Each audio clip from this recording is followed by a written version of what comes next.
کا نام لے کے شہزاد بھائی شروع کریں۔ بسم اللہ الرحمن الرحیم۔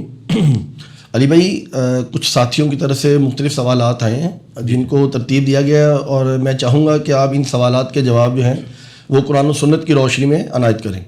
اس میں پہلا سوال یہ ہے کہ اللہ تعالیٰ یقیناً ایک بہت بڑی ہستی ہیں اور اللہ تعالیٰ کا ظرف بھی بہت بڑا ہے، بے شک۔ تو کیا وجہ ہے کہ اللہ تعالیٰ اتنے ظرف کے باوجود شرک کو ناقابل معافی گناہ جو ہے وہ قرار دے رہے ہیں، اور اس کے اوپر اتنی سخت گرفت ہے کہ ایک عام انسان کی جو 60-70 سال کی دنیاوی زندگی ہے اس کے عوض میں ایک مشرک کو اللہ تعالیٰ ہمیشہ کے لیے جو ہے وہ دائمی طور پر جہنم میں دھکیل رہے ہیں؟ اعوذ باللہ تعالی۔ ہاں جی، بہت خطرناک معاملہ ہے جی۔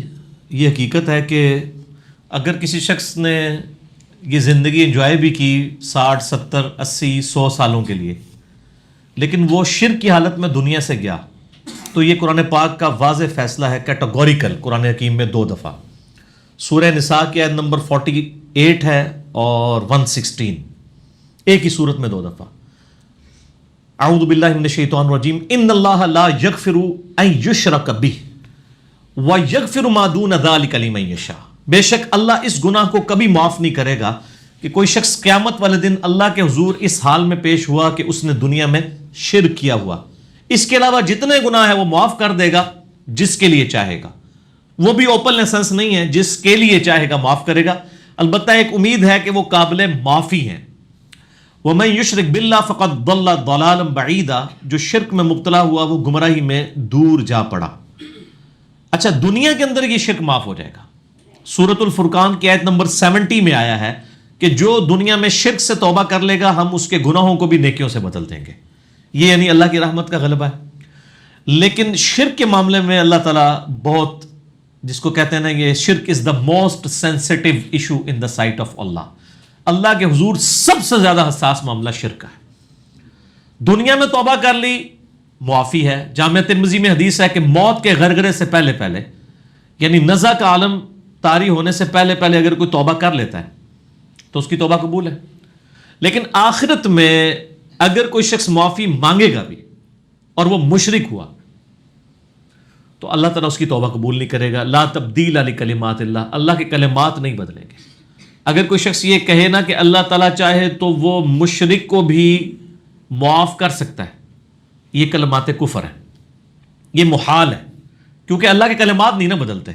اگر وہ معاف کر دے گا تو قرآن پاک میں کیا ہے کہ شرک معاف نہیں ہوگا، تو یہ کنٹرڈکشن آ جائے گا دونوں باتوں میں۔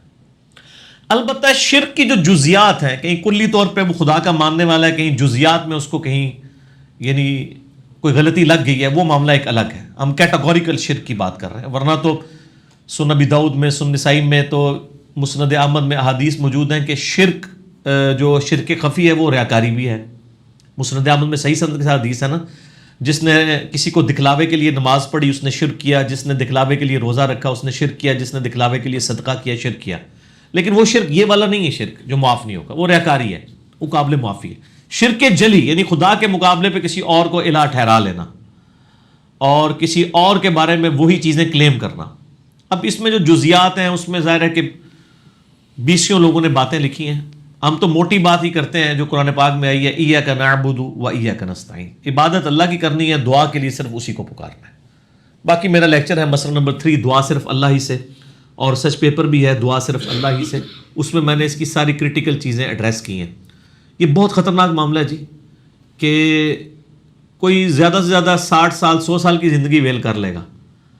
اب انصاف کا تقاضا دنیاوی اعتبار سے تو یہی بنتا ہے کہ اگر کسی نے 100 سال شرک کیا ہے تو 100 سال اسے دوزخ میں چلایا جائے، اس کے بعد چھوڑ دیا جائے، لیکن اللہ تعالیٰ فرما رہے ہیں کہ میں معافی نہیں کروں گا اور ہمیشہ کے لیے دوزخ میں پھینک دوں گا۔ والعیاذ باللہ تعالی۔ اللہم اجرنا من النار، اللہم اجرنا من النار، اللہم اجرنا من النار۔ یقیناً اللہ کا ظرف بہت بڑا ہے، لیکن یہ جرم بہت بڑا ہے اصل میں۔ اس جرم کا کم از کم عذاب یہی ہونا چاہیے کہ ہمیشہ کی دوزخ۔ میں لاجیکلی آپ کو بتا دیتا ہوں، ہم قرآن و سنت سے میں شرک کے اوپر بولوں تو 1 گھنٹہ اس کی مذمت پہ آیات مجھے یعنی زبانی یاد ہیں، احادیث کتنی زیادہ یاد ہیں، اس کو میں سکپ کر رہا ہوں۔ اصل اس کوشچن کی طرف میں آ رہا ہوں کہ دنیا میں جو شخص بھی پیدا ہوا ہے یہ ہو ہی نہیں سکتا کہ اس کی زندگی میں کبھی یہ کوسچن نہ ابھرے کہ مجھے کس نے بنایا ہے.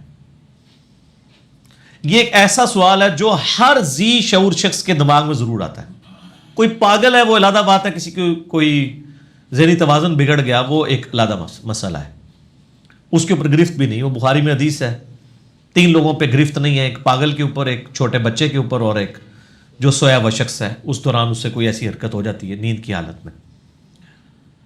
بہرحال جب انسان اس دنیا میں شعور کی آنکھ کھولتا ہے, جب وہ ہوش میں آتا ہے, تو پہلا کوشچن اس کے دماغ میں یہی آتا ہے کہ یہ سب کچھ کیسے چل رہا ہے, کون چلا رہا ہے اس کو.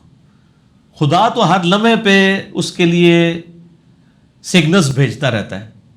وہ اپنے جسم کے اوپر غور کر لے, اپنے معاملات کے اوپر غور کر لے, خدا تک ضرور پہنچ جائے گا, کم از کم اتنی توحید تک پہنچے گا کہ مجھے کسی نے پیدا کیا. کیا کوئی شخص جب پیدا ہوتا ہے وہ اس کے اوپر تفکر نہیں کرتا کہ میں کتنا مجبور محض ہوں کہ میں کھانے پینے سے, نیند سے, پیشاب سے اپنے آپ کو آزاد نہیں کر سکتا. میرا اپنا جسم میرے کنٹرول میں نہیں ہے, میری مرضی کے بغیر میرا دل روزانہ 1,00,000 دفعہ دھڑک رہا ہے اور 10,000 لیٹر خون 1,00,000 کلومیٹر نسوں کی لینتھ میں ٹرانسفر کرتا ہے. کیا میرے ماں باپ نے مجھے پیدا کیا ہے؟ ان بیچاروں کو تو خود نہیں پتا, انہوں نے تو اپنا ایک معاملہ کیا اور اس کی پلنٹی اولاد کی شکل میں بھگتنی پڑ گئی, یا صدقہ جاریہ کی شکل میں, دونوں شکلیں ہو سکتی ہیں. ان بیچاروں کو تو پتہ بھی نہیں ہے. ایک عورت کو پتہ ہی نہیں ہے کہ کس طریقے سے بچے کی تخلیق ہو رہی ہے, اس کا تو اپنا کنٹرول ہی کوئی نہیں ہے. مرد کو نہیں پتہ جو ماں باپ ہے. اور سورہ طور کے اندر اللہ تعالیٰ نے یہی تو سوال کیا نا کہ بتاؤ کہ تمہیں کسی نے نہیں پیدا کیا, بغیر پیدا کیے ہوئے پیدا ہو گئے ہو. یقیناً پیدا کیا. اور کیا تم نے اپنے آپ کو خود پیدا کیا؟ نہیں, پھر کوئی کریٹر ہے. اور اس کے اوپر میں نے ایک لیکچر بھی دیا ہے, who is Allah in the light of latest scientific facts, مسئلہ نمبر 60, اللہ کون ہے جدید سائنسی حقائق کی روشنی میں. اس میں نے اس کے اوپر ایمفسائز کیا کہ انسان اپنی زندگی میں کسی چیز پہ بھی آبزرویشن کرے وہ اللہ تک پہنچ جاتا ہے. ایک انڈا, اس میں سے چوزا کیسے نکلتا ہے, اسی کے اوپر صرف سوچ لے انسان زندگی میں ایک دفعہ تو پریشان ہو جاتا ہے, خدا تک پہنچ جاتا ہے.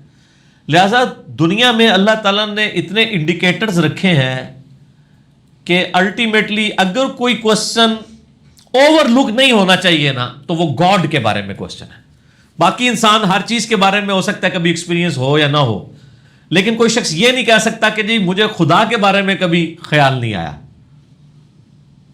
انسان جب پیشاب کرنے جاتا ہے تو پریشان ہو جاتا ہے کہ کھانا کھایا, مجھے پتہ بھی نہیں ہے اس کھانے کی اسکروٹنگ کیسے ہونی ہے, اس میں سے خون کیسے نکلنا ہے, اس میں سے جو ہے وہ فضلہ بن کے جو فالتو چیزیں وہ کیسے نکلنی ہے اور ایک مینیجیبل فارم میں نکلنی ہے, اور وہ ایک سگنل آنا ہے اور اس سگنل کے اگینسٹ میں نے رسپانس کرنا ہے. میں اپنی مرضی سے اپنا پیشاب بھی نہیں روک سکتا. اگر وہ کئی لوگوں کی یہ حس ختم ہو جاتی ہے پیشاب روکنے کی, وہ پیشاب نہیں روک سکتے, مکمل وہ پیمپر باندھ کے رکھتے ہیں ہر وقت. ضروری نہیں, بوڑھے لوگ, جوانوں میں بھی ایسی بیماری موجود ہے. تو الٹیمیٹلی ان ساری چیزوں پہ جب بندہ غور و تفکر کرتا ہے تو خدا تک پہنچ جاتا ہے کہ اس کائنات کو کسی نے بنایا ہے اپنی مرضی سے, اور اس نے اپنی مرضی تو دکھا دی ہے انسان کے اوپر, اور انسان کو ایسا مجبور بنایا ہے کہ انسان اپنی میجورٹی چیزوں کے اوپر کوئی کنٹرول نہیں رکھتا. اپنے جسم کے اوپر کنٹرول نہیں رکھتا, اپنے اعضاء کے اوپر کنٹرول نہیں رکھتا, اپنے سانس کے اوپر. سانس آپ دیکھ لیں 23,000 دفعہ پھیپھڑے سانس لیتے ہیں اور 23,000 دفعہ باہر نکالتے ہیں. اگر روزانہ ایک بندے کو خود 23,000 دفعہ سانس لینا پڑ جائے ایسے, میرا خیال ہے ایک دن بھی نہیں لے سکتا, اور میری مرضی کے بغیر سانس چل رہا ہے. ابھی گردوں کی تو میں بات ہی نہیں کر رہا ہوں جو 25 دفعہ ڈائلیسس کر رہے ہیں. گردوں کا ڈائلیسس ڈسٹرب ہو جائے تو انسان سیدھا موت کے منہ میں, گردے فیل ہو جائیں. ایک ڈائلیسس کی قیمت تقریباً 8 سے 10,000 روپے مارکیٹ میں. 2.5 لاکھ روپے کا کام تو مفت کر رہے ہیں گردے روزانہ, اور مجھ سے پوچھے بغیر کر رہے ہیں. سر آپ لاکھ کہتے رہے جی میں گردے نو آرڈر کیتا ہے تو چل پے نے, نہ بھائی ایڑا آرڈر گردے نو تو کیتا ہے نا, ذرا اپنی باقی اعضاء نو بھی کرتے انہوں نے بھی ٹور کے دس, پھر منا گے تنوں. اس طرح کچھ نہیں ہوتا, ٹھیک ہو گیا. کسی کے کنٹرول میں کوئی چیز نہیں ہے. بڑے سے بڑے بزرگ کا پیشاب بند ہو جائے نا تو وہ پھر کسی مزار پہ نہیں اس کو لے کے جاتے, ڈاکٹر کے پاس ہی لے کے جاتے ہیں کہ سر کچھ کرو.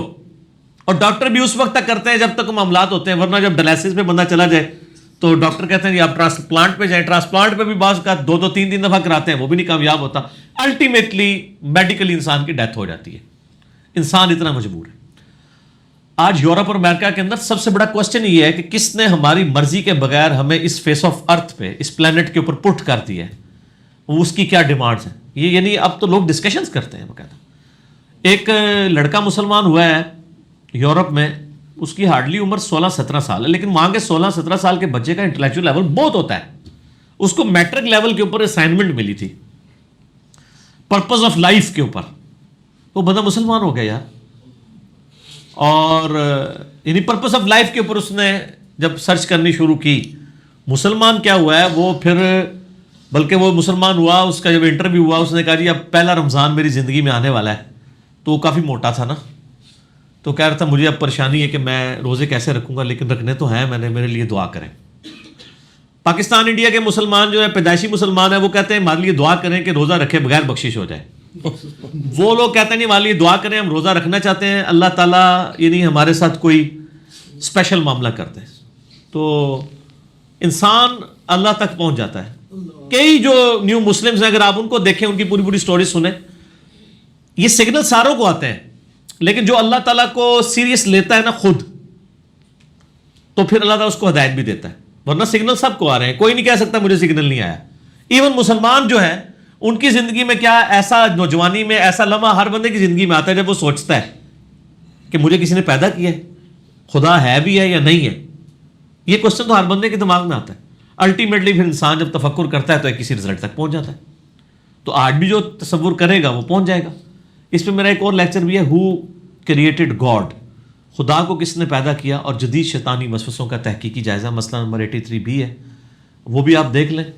اور یہ حقیقت بات ہے. ایک اور مسلمان ہوئے ہیں, امریکن یوتھ منسٹر رہے ہیں, وہ تقریباً 20 سال کی عمر میں وہ بندہ مسلمان ہوا ہے. اس وقت وہ یوتھ منسٹر یعنی نوجوانوں کا منسٹر بن چکا ہوا تھا. اس کو 4 زبانوں میں بائبل آتی تھی, جوشوا اس کا نام ہے. آپ یوٹیوب پہ یا گوگل پہ جا کے صرف لکھیں how Bible let me to accept Islam, Bible نے مجھے کس طرح گائیڈ کیا کہ میں اسلام تک پہنچ گیا. وہ بائبل پڑھ کے مسلمان ہوا ہے خدا کے تصور کے اوپر. وہ یعنی ایک کروڑ سے زیادہ لوگ وہ ویڈیو دیکھ چکے ہیں. یوٹیوب پہ جا کے وہ ویڈیو دیکھیں, انگلش کے اندر ہے.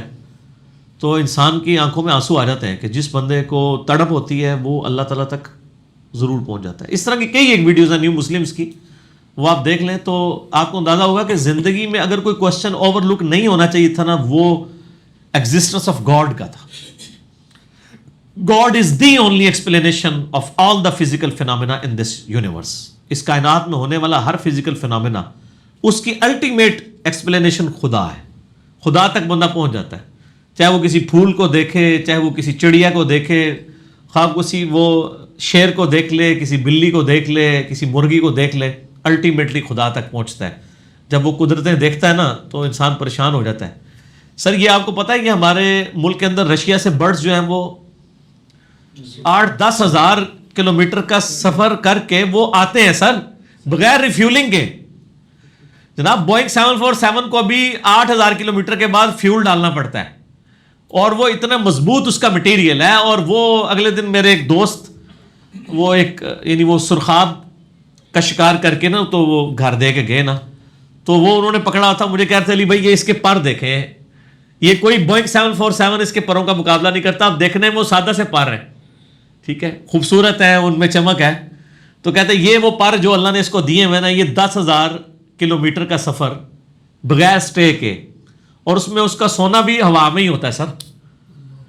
تو سر یہ, اور اس کا جو سر ہے وہ اتنا سا ہے, اس سر کے اندر دماغ کتنا سا ہوگا, اتنا سا, جس کے اندر یہ ساری چپس فٹ ہیں کہ اس نے کہاں سے چلنا ہے, کس موسم میں کہاں آنا ہے, اور پھر یہاں سے اس نے واپس جانا ہے. کئی مچھلیاں آپ دیکھ لیں, ان کے اندر باقاعدہ یعنی کوئی نیویگیشن سسٹم مقابلہ نہیں کر سکتا. آپ یوٹیوب کے اوپر جا کے ایسی مچھلیاں بھی اویلیبل ہیں کہ جو جہاں پیدا ہوتی ہیں نا, جس ندی میں, اس ندی سے وہ الٹیمیٹلی سمندر تک پہنچتی ہیں, سمندر میں سے پھر وہ پورا فاصلہ طے کر کے دوبارہ اس ندی تک دوبارہ واپس آتی ہیں, اور وہاں کے وہ مر جاتی ہیں. یہ ان کا لائف سائیکل ہے پورا. آپ ہارون یحییٰ صاحب کی ویڈیوز یوٹیوب کے اوپر دیکھیں نا, God is known through reasons, اور کافی ساری ان کی ویڈیوز ہیں، ان میں انہوں نے یہ چیزیں دکھائی ہوئی ہیں. Science of God in this universe. اور وہ مچھلی کے بارے میں سائنٹسٹ کہتے ہیں کہ اس کے دماغ میں ایک سسٹم فٹ ہے جس کی وجہ سے وہ اتنے سمندر میں سے ہو کے ایگزیکٹ اسی ندی میں ہی واپس آتی ہے، اور اس ندی تک پہنچنے کے لیے اس کو کئی ایک آبشاریں بھی کراس کرنی پڑتی ہیں، کئی راستے میں ہی مر جاتی ہیں، اور وہ اتنی اونچی اونچی چھلانگیں مارتی ہیں، اور ان آبشاروں سے کرتی کرتی انہی پہاڑوں پہ جہاں جس انڈے سے نکلی ہوتی ہیں وہاں جاتی ہیں، وہاں جا کے انڈے دیتی ہیں، ساتھ ہی مر جاتی ہیں، ان انڈے میں سے نئے بچے نکلتے ہیں، وہ پھر بڑے ہوتے ہیں، وہ سمندر کا سفر کرتے ہیں، پھر وہ ہو کے پورا سائیکل اس طرح. سر اس طرح کی کئی ایک مخلوقات، ابھی تو سمندر کی گہرائیوں کے اندر آپ مخلوقات دیکھیں، ڈیپ اوشنز کے نام سے بھی ایک ان کی ویڈیو ہے ہارون یحییٰ کی، وہ انہوں نے نیشنل جغرافک والوں سے ہی ویڈیوز لے کے تو ان کو یعنی قرآن پاک کی آیات کے ساتھ جوڑ کے تو انہوں نے خدا کا تعارف کروایا ہے. تو سر خدا اپنی قدرتوں میں اتنا واضح ہے کہ کسی شخص کو کبھی وہم بھی نہیں ہو سکتا خدا کی ذات کے بارے میں. وسوسہ آئے، الٹیمیٹلی علمی طریقے سے انسان اس رزلٹ تک پہنچتا ہے اس کائنات کو کسی نے بنایا ہے. یہ اتنا بڑا جرم ہے اس کا انکار، کیونکہ آپ نے اس کی اگینسٹ زندگی اویل کی ہے. لیکن اب آپ دیکھ لیں کہ جب یہ آپ اس میں کامیاب ہو جائیں گے نا تو اللہ تعالیٰ آپ کو اپنے ساتھ خدائی میں شریک کر لے گا جنت کے اندر. جو جو اس کی کوالٹیز ہیں نا وہ آپ کو دے گا. کن فیکون، جو خواہش کریں گے وہ چیز سامنے آئے گی. کوئی امپرفیکشن نہیں ہوگی، موت نہیں آئے گی، بیماری نہیں آئے گی، بڑھاپا نہیں آئے گا. تو اور کیا چاہیے آپ کو؟ صحیح مسلم میں حدیث ہے جنتیوں کو 4 خوشخبریاں ملیں گی جنت میں انٹر ہوتے کہ آج کے بعد تم مرو گے نہیں، ہمیشہ زندہ رہو گے. آج دنیا میں اگر مجھے یہ گارنٹی مل جائے نا کہ میں مروں گا نہیں تو خدا میری ضرورت ہی نہیں رہے گا. خدا میری ضرورت کیوں ہے؟ مجھے موت آ جاتی. دوسری مسلم شریف میں خوشخبری یہ ہے کہ آج کے بعد تم بیمار نہیں پڑو گے، ہمیشہ تندرست رہو گے. تیسرا، کبھی بوڑھے نہیں ہوگے، ہمیشہ 30 سال کے جوان رہو گے. سر دنیا میں اگر آپ 30 سال کے جوان رہیں، بیمار بھی نہ ہو، بیمار کا مطلب یہ ہے کہ آپ روٹی کا بھی خرچہ والا کام ختم نا، بھوک بھی نہیں آنی، افلاس کچھ بھی نہیں ہونا، اور موت بھی نہیں آنی، تو سر دنیا ہی جنت ہے. خدا ہماری ضرورت کیوں ہے؟ اسی لیے. اور چوتھی خوشخبری ہے کہ آج کے بعد خدا تم سے کبھی ناراض نہیں ہوگا. یعنی جنت میں جو مرضی کرو نافرمانی کا کام ہی نہیں شمار کیا جائے گا. دنیا میں سونا مرد کے لیے حرام ہے، جنت میں حرام نہیں ہے. دنیا میں ریشم مرد کے لیے حرام ہے، جنت میں حرام نہیں ہے. دنیا میں ایک وقت میں 4 سے زیادہ بیویاں نہیں رکھ سکتا، وہاں ہزاروں عورتیں ہوں گی، اور وہ بھی یہ عورت کیا مقابلہ کرے گی ان حوروں کا؟ وہ آپ تارجمی صاحب سے پوچھ لیں، میں نہیں بتا سکتا. اچھا، تو شراب یہ اتنی شرابن طہورہ، پاکیزہ شراب، شہد، دودھ، اور ادنا درجے کا جو جنتی ہے، بخاری مسلم میں آتا ہے کہ اس کو اس روئے ارض سے 10 گنا بڑی جنت ملے گی. یعنی اس زمین سے تسی 10 مرلے کا پلانٹ دے ہوتے پہ روندے ہو، اس روئے زمین سے 10 گنا، 10 زمینوں کے برابر سب سے چھوٹے جنتی کو ملنا ہے. جو اور وہ جنتی کون سا ہوگا؟ جو سب سے آخر میں دوزخ سے نکال کے جنت میں بھیجا جائے گا. وہ نہیں جو ڈائریکٹ جنت میں گیا ہے، جو عذاب بھگت کے ہزاروں لاکھوں سال کا، یہ اس کا مقام ہے. تو دوسرے کا تو آپ سوچ بھی نہیں سکتے سر. تو جب اس کا انجام الٹیمیٹ کامیابی ہے تو الٹیمیٹ ناکامی اس کا انجام اس حوالے سے بنتا بھی ہے. باقی ہم تو فیصلہ نہیں کرتے، خدا کو پتہ ہے کس کو گیون سرکمسٹانسز کیا دیے گئے تھے، اس کے اندر اس نے کتنا خدا کو رسپانس کیا. یہ یعنی کسی کے دوزخ یا جنت کا فیصلہ یہ قیامت الدین اللہ تعالیٰ کرے گا. میں تو اتنا ڈرتا ہوں، میں تو کافر کے بارے میں بھی فیصلہ نہیں کرتا ہوں کسی کے اسپیسیفک. اگر آپ کہیں جنرل تو میں بات کر دوں گا، لیکن اگر آپ کسی کافر پہ انگلی رکھیں کہ بتاؤ یہ جنت میں جائے گا کہ نہیں، تو میں کہتا ہوں خدا کو پتہ ہے. ہو سکتا ہے اسے ایمان کی دولت مل جائے، ہو سکتا ہے اس کے سامنے وہ حالات اس طریقے سے نہ آئے ہوں کہ وہ اپنے ان گیون سرکمسٹانسز میں خدا کو بس اسی طریقے تک پہچان سکا ہو، اپنے وہ شرکی عقائد کے ساتھ ساتھ خدا کا، جس طرح ہندو ہیں خدا کو تو مانتے ہی ہیں. اب ان کو کیا حالات و واقعات ملے یہ خدا فیصلہ کرے گا. ہاں دنیا میں آپ فرمولہ پوچھیں گے، ہم کہیں گے کہ شرک کر رہے ہیں اور اس کا الٹیمیٹ انجام دوزخ ہے، لیکن جیسے ہی اسپیسیفائی کریں گے نہ سر، یہ خدا کو پتہ ہے. مسلمانوں نے جس طریقے سے اسلام کو پورٹریٹ کیا ہے، مسلمانوں نے جو اپنا کردار انٹرنیشنل لیول کے اوپر پھیلایا ہے، اور بعض میڈیا کا بھی بیچ میں قصور ہے کہ مسلمان یعنی کوئی اچھی ان کی ایک جس کو کہتے ہیں نا سے نہیں ہے دنیا کے اندر. تو اس میں جب ریپوٹیشن اس طرح کی غلط ہو تو اس میں آپ بینیفٹ آف ڈاؤٹ لوگوں کو مل جاتا ہے. مسلمانوں میں بھی یہی حال ہے. لیکن جس کو بات سمجھ آ گئی اس نے اپنے لیے یہ فیصلہ کرنا, یعنی میں اس میں لیم ایکسکیوز نہیں کہہ سکتا کہ یہ دنیا میں یہ کچھ ہو رہا ہے اس لیے میں بھی یہ کرنا شروع کر دوں. نہیں, مجھے جب سمجھ آ گئی تو وہ ہر بندے کا فیصلہ اللہ نے کرنا ہے. ہو سکتا ہے کوئی اپنے آپ کو جسٹیفائی کر رہا ہو, اللہ کے سامنے نہ جسٹیفائی کر سکے. ہم کسی پہ فتوے کی بات کر رہے ہیں, ادروائز جنرل رول تو وہی ہے. دنیا میں یعنی بہت کم لوگ ہیں جو کسی نہ کسی درجے میں یعنی خدا کا انکار کرتے ہیں, ادروائز میجورٹی تو خدا کو اپنی کسی نہ کسی فارم میں مانتی ہے. اب یہ ایتھیسٹ کا جو فتنہ آیا ہے یہ بھی صرف اس لیے آیا کہ یہ اپنی مرضی کی زندگی گزارنا چاہتے ہیں. ادروائز اس لیے ان کے درمیان سب سے بڑی رکاوٹ خدا ہے. دیکھیں, میری خواہشات کی تکمیل میں سب سے بڑی رکاوٹ کون ہے؟ اللہ. ورنہ ہر شخص راتوں رات حرام کام کر کے امیر بننا چاہتا ہے, کیوں نہیں بنتا؟ اللہ. تو میں اپنی خواہشات کی تکمیل اسی وقت پوری کروں گا جب میں خدا کو راستے سے ہٹاؤں, تو وہ تو میں نہیں ہٹا سکتا. تو اس کا انکار یہ کہ میں خدا کا انکار شروع کر دوں. تو یہ ایتھیزم کی بیسیکلی بنیاد ہی ہے. اور دوسری طرف ظاہر ہے کہ جو پرورٹڈ نیچر والے مذہبی لوگ ہیں ان کا کردار بھی لوگوں کو متنفر کرواتا ہے. تو اب یہ ایک تلخ ٹاپک ہے, میں اس پہ اکثر بولتا رہتا ہوں. تو اس کو اسی پہ کنکلوڈ کرتے ہیں کہ اب ہمیں یہ راگ لاپنا ہے, لوگوں کو یہ بات بتانی ہے کہ دنیا کا سب سے بڑا مسئلہ بھوک, پانی, آبادی کا بڑھنا نہیں ہے. سب سے بڑا مسئلہ یہ ہے کہ ہمیں جس خدا نے پیدا کیا ہے اس نے ہم سے ہمارے اعمال کے بارے میں پوچھنا ہے, اور سب سے پہلے اپنی ذات کے بارے میں پوچھنا ہے. خدا کا تعارف لوگوں کو کروائیں. اور میں کہتا ہوں چھتوں پر, چوراہوں پر یہ چیزیں لگی ہوئی ہونی چاہیے کہ خدا کا تصور لوگوں کے اندر آئے. ایک تو وہ ہے نا جو ایک مسلمان لے کے چل رہا ہے, وہ رچرڈ ڈاکنز جو ہے وہ اسے ڈیلوژن کہتا ہے, تو کسی حد تک ٹھیک کہتا ہے, یہ ڈیلوژن ہی لے کے چل رہے ہوتے ہیں نا, کوئی دلائل کے اوپر تو نہیں لے کے چل رہے ہوتے. اور ایک وہ تصور ہے کہ واقعی انسان کو یہ یقین ہو جائے کہ نفع و نقصان کا مالک اللہ ہے اور اس کی مرضی کے مطابق زندگی گزارنی ہے تو ہمیشہ کی کامیابیاں ملنی ہے, ادروائز بیڑا غرق ہو جانا ہے. ٹھیک ہے, تو اس کی کوشش کریں. باقی یہ تو الٹیمیٹ فیصلہ ہے, اس پہ اللہ کو کوئی چیلنج نہیں کر سکتا. قرآن میں واضح ہے سورہ انبیاء میں, لا یسأل عما یفعل وہم یسألون. اللہ کو کوئی نہیں پوچھ سکتا اس نے یہ کیوں کیا, وہ ہر ایک کو پوچھ سکتا ہے کہ اس نے یہ کیوں کیا. اب یہ بھی سوال ہو سکتا ہے نا کہ اللہ تعالیٰ نے اتنی بڑے آزمائش میں ڈال کیوں دیا ہمیں, اگر نہ پیدا کرتا تو میرے لیے آسانی ہوتی.